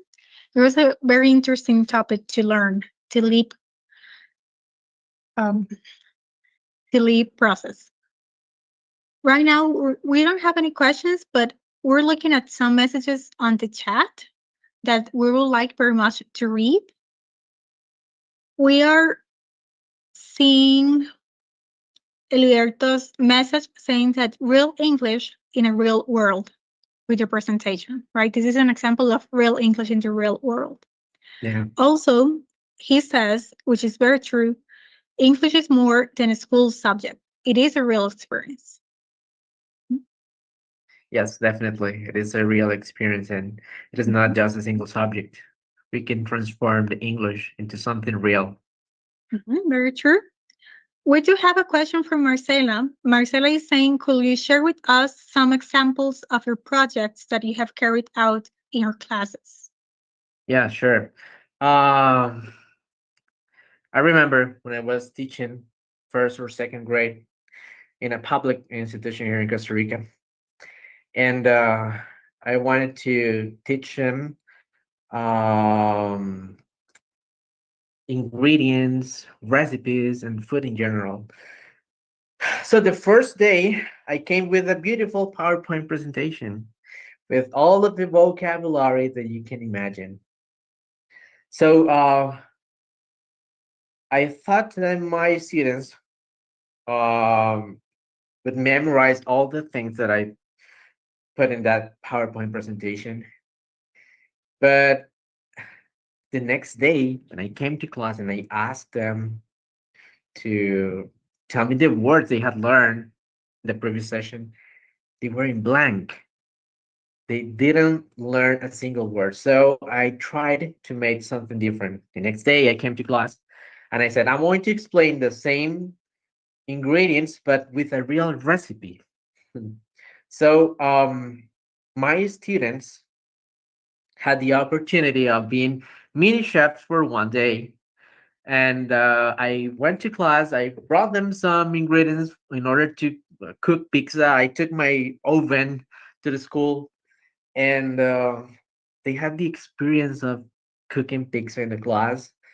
And the same vocabulary I had explained a day before uh, was the vocabulary I explained with the real elements. So they had the input. They had something different in the class, and then the English became more meaningful for them.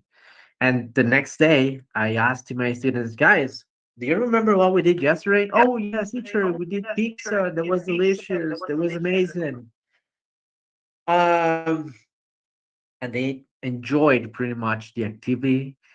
Then I asked them about the ingredients, the name of the ingredients, and they were answering all of the ingredients that I asked. So English became real, and I hope I answered the question. Thank you, Pablo, for your answer. I think it was very real of an example for me to share. I want to close this section with two other comments we have on the chat. One says that speaking a language, right, not only English, is not answering multiple choice questions, right? It's putting it into practice, which Yes. is related to our other comment that says that Mr. Pablo is right. Nowadays, just like with apps or technical sections, learning and mastering a language only happens fully by putting it into practice. So hopefully, if we can get something from today, is that we need to go and put ourselves in a line, right? And we can practice the language, not only English, but also any other language we want to share. Thank you, Pablo, for sharing your topic with us today. My pleasure. For our final presentation of today, it is my pleasure to introduce Manuel Rojas. His presentation is titled Bilingualism, Employment and Future. He will be introducing a practical and innovative framework designed to promote authentic communication, active participation, and meaningful English learning experiences.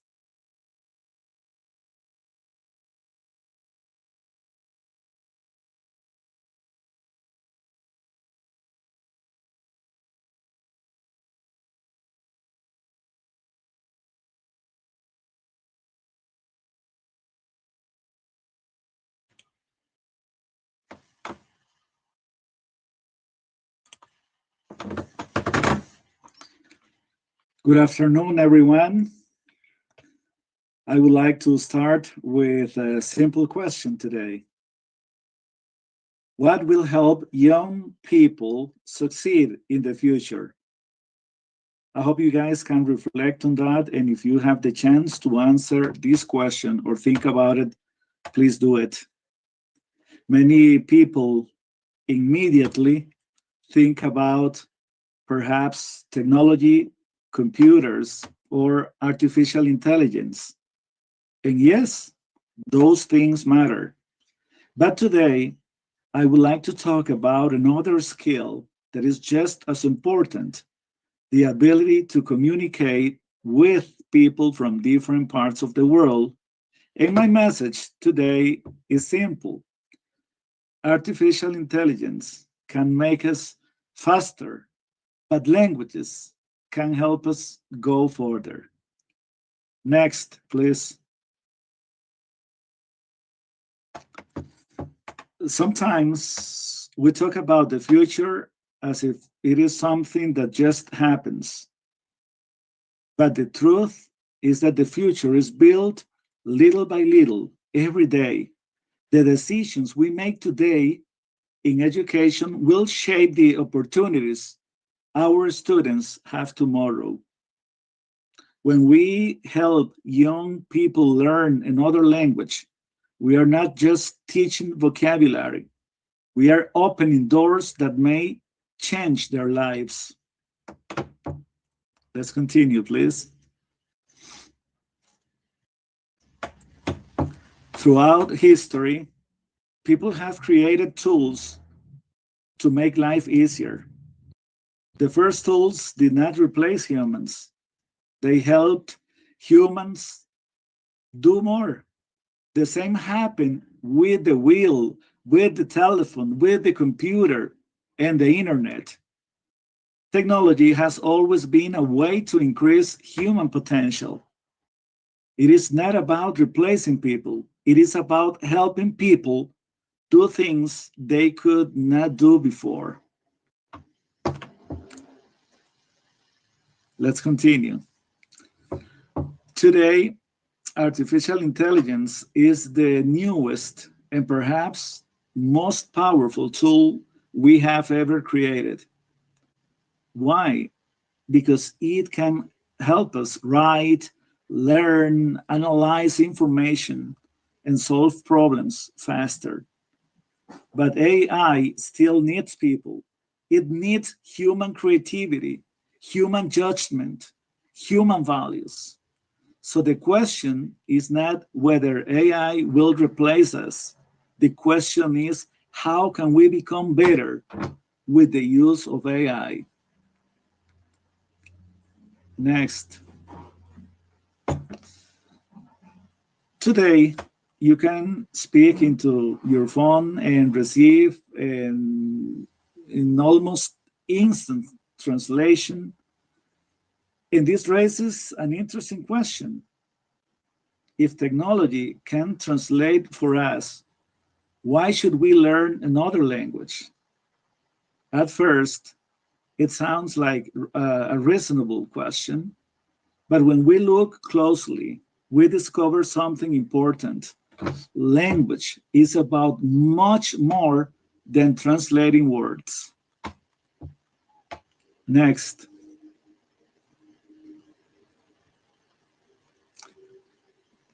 The paradox.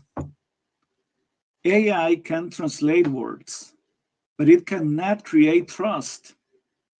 AI can translate vocabulary, but it cannot fully understand culture. AI can translate messages, but it cannot build relationships. Think about someone who speaks your language, understands your culture, and knows your reality. You naturally feel more comfortable with that person. That's something technology can support, but not replace.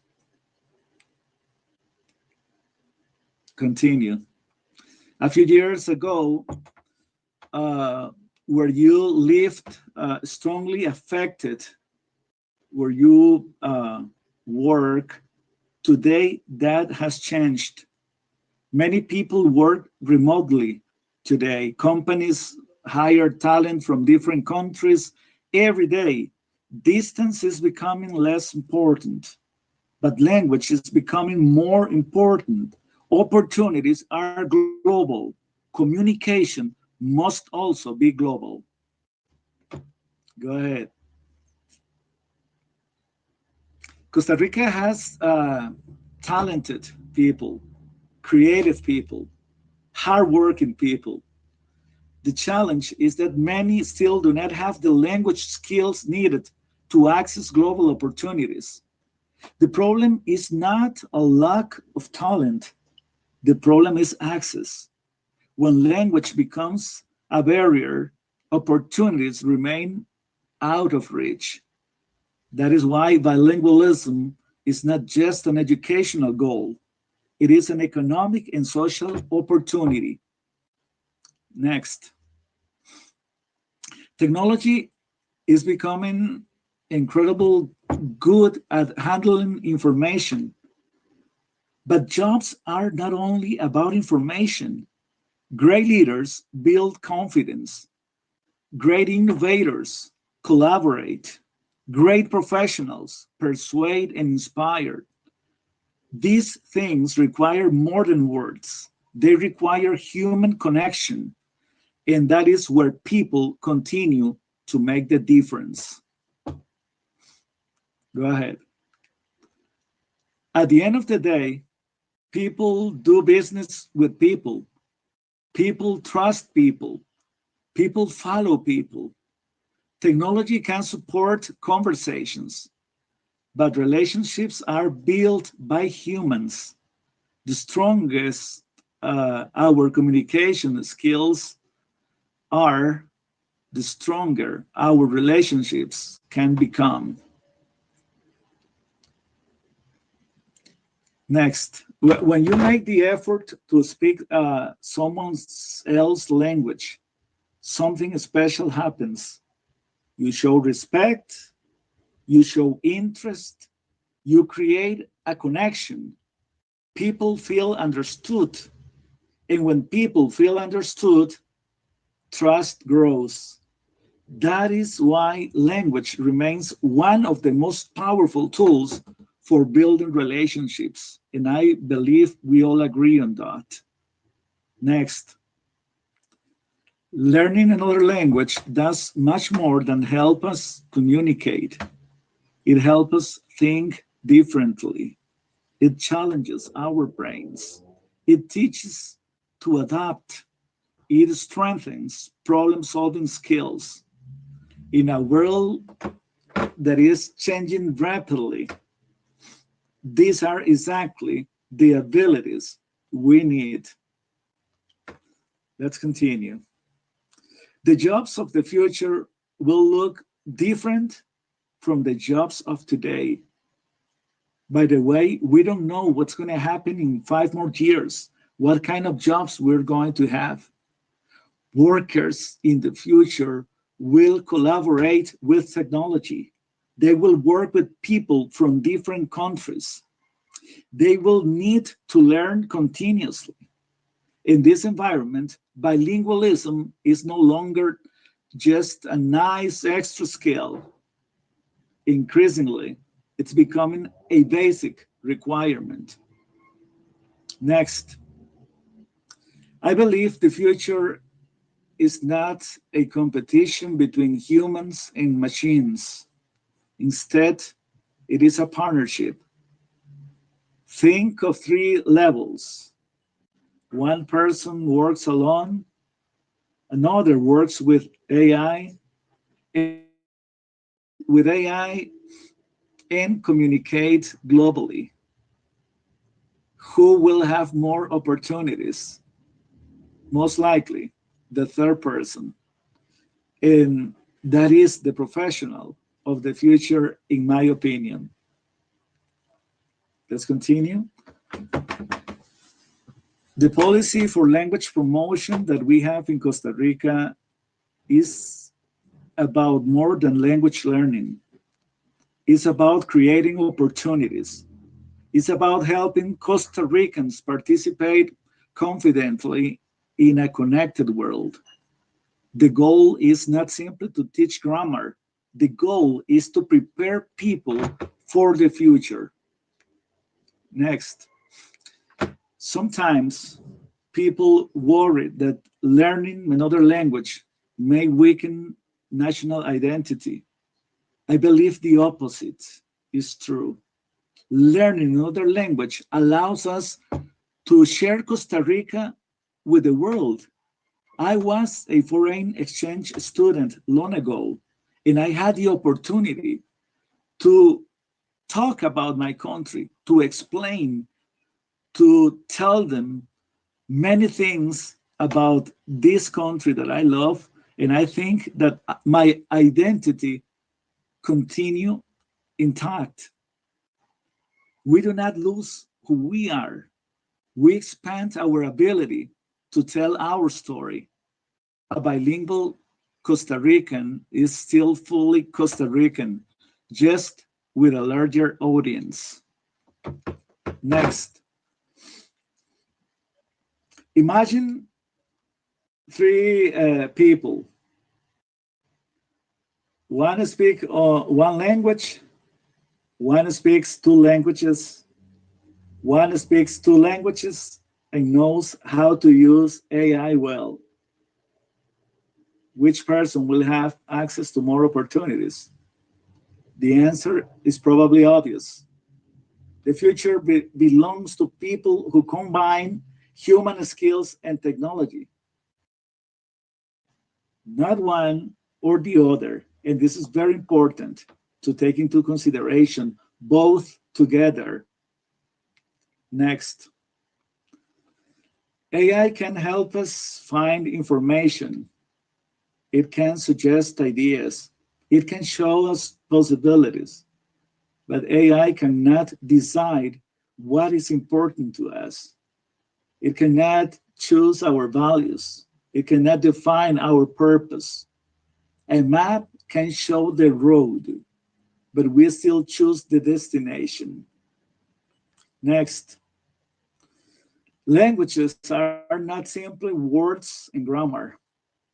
They are new perspectives, new cultures, new friendships, new opportunities. Every language we learn allows us to see the world through another lens.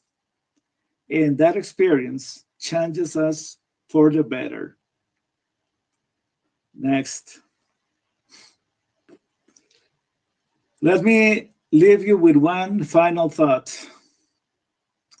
Artificial intelligence will help us do things faster, but languages will help us connect with people. Languages will help us understand cultures. Languages will help us build trust. And ultimately, languages will help us create opportunities. The future is not about choosing between AI and bilingualism. The future is about combining both, because technology may help us move faster, but it is human connection that helps us move forward. Thank you very much.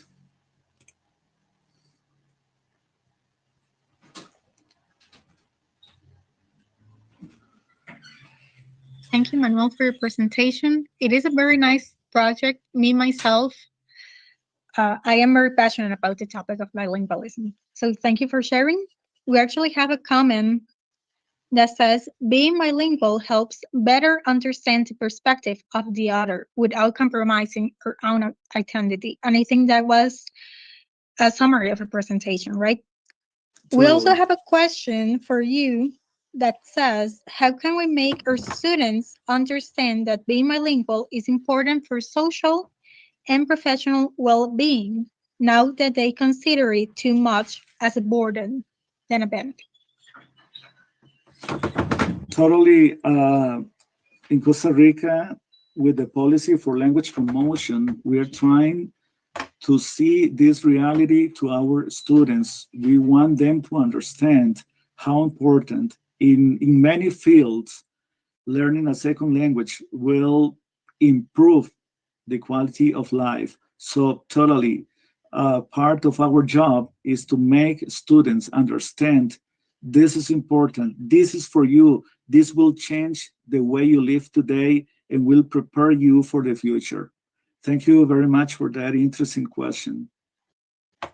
Thank you, Manuel, for sharing your answer with us as well and for sharing this time with us. In case we receive any more questions, we will let you know. Once again, thank you for being here. Thank you. Okay, I would like to now begin our closing statements for today. As we have reached the conclusion of the ULatina Innovation English Hub of 2026, I would like to express both my sincere appreciation as well as my team's sincere appreciation to all the speakers, participants, faculty members, students, researchers, and guests who have joined us today. Throughout this event, we have had the opportunity to explore many valuable ideas, innovative practices, and meaningful experiences connected to English language education. Each presentation reminded us that teaching and learning are constantly evolving and that educators must continue creating spaces to promote participation, creativity, collaboration, and critical thinking. I would like to especially thank our presenters for sharing their knowledge, professional experiences, and research with such enthusiasm and commitment this day. Your contributions have enriched this conference and encouraged us to reflect on the important role we play as educators and educational leaders as well. We also extend our gratitude here from the School of English in ULatina to everyone who have participated through questions, comments, and reflections. Your engagement has made this event more dynamic, relevant, and meaningful. It has been a privilege for me and for my team to accompany you throughout today's sessions. We hope that the ideas that were shared today during this conference will inspire new projects, stronger academic connections, and innovative practices in your own educational context. I will now like to invite Mr. Paulo C. Marin Valverde, Academic Director, to offer the official closing message. Thank you, Yanis. On behalf of Universidad Latina de Costa Rica and the Faculty of Social Sciences, it is my honor to officially close the ULatina Innovation English Hub 2026. Today's event has demonstrated the importance of creating academic spaces in which professionals, researchers, teachers, and students can come together to exchange knowledge and learn from one another. The diversity of topics and perspectives presented throughout the day reflects the complexity and richness of English language education in our current global context. Innovation in education is not limited to the use of technology. It also requires openness, collaboration, empathy, creativity, and the willingness to respond to the changing needs to our students and communities. The ideas shared today remind us that meaningful education begins when knowledge is connected to real experiences, human relationships, and a clear commitment to continuous improvement. I would like to recognize the dedication of the organizing team, the presenters, the technical and administrative staff, and also everyone who contributed to the successful development of this conference. Events of this nature are only possible through teamwork, careful planning, and a shared belief in the transformative power of education. We hope that ULatina Innovation English Hub will continue to grow as a space for international collaboration, professional development, and also academic dialogue. May the conversations initiated today continue beyond this event and lead to new opportunities, partnerships, and also educational initiatives. Thank you for your time, your participation, and your commitment to educational excellence. We wish you continued success in your professional and academic endeavors. The ULatina Innovation English Hub 2026 is now officially concluded. Thank you very much and have an excellent afternoon.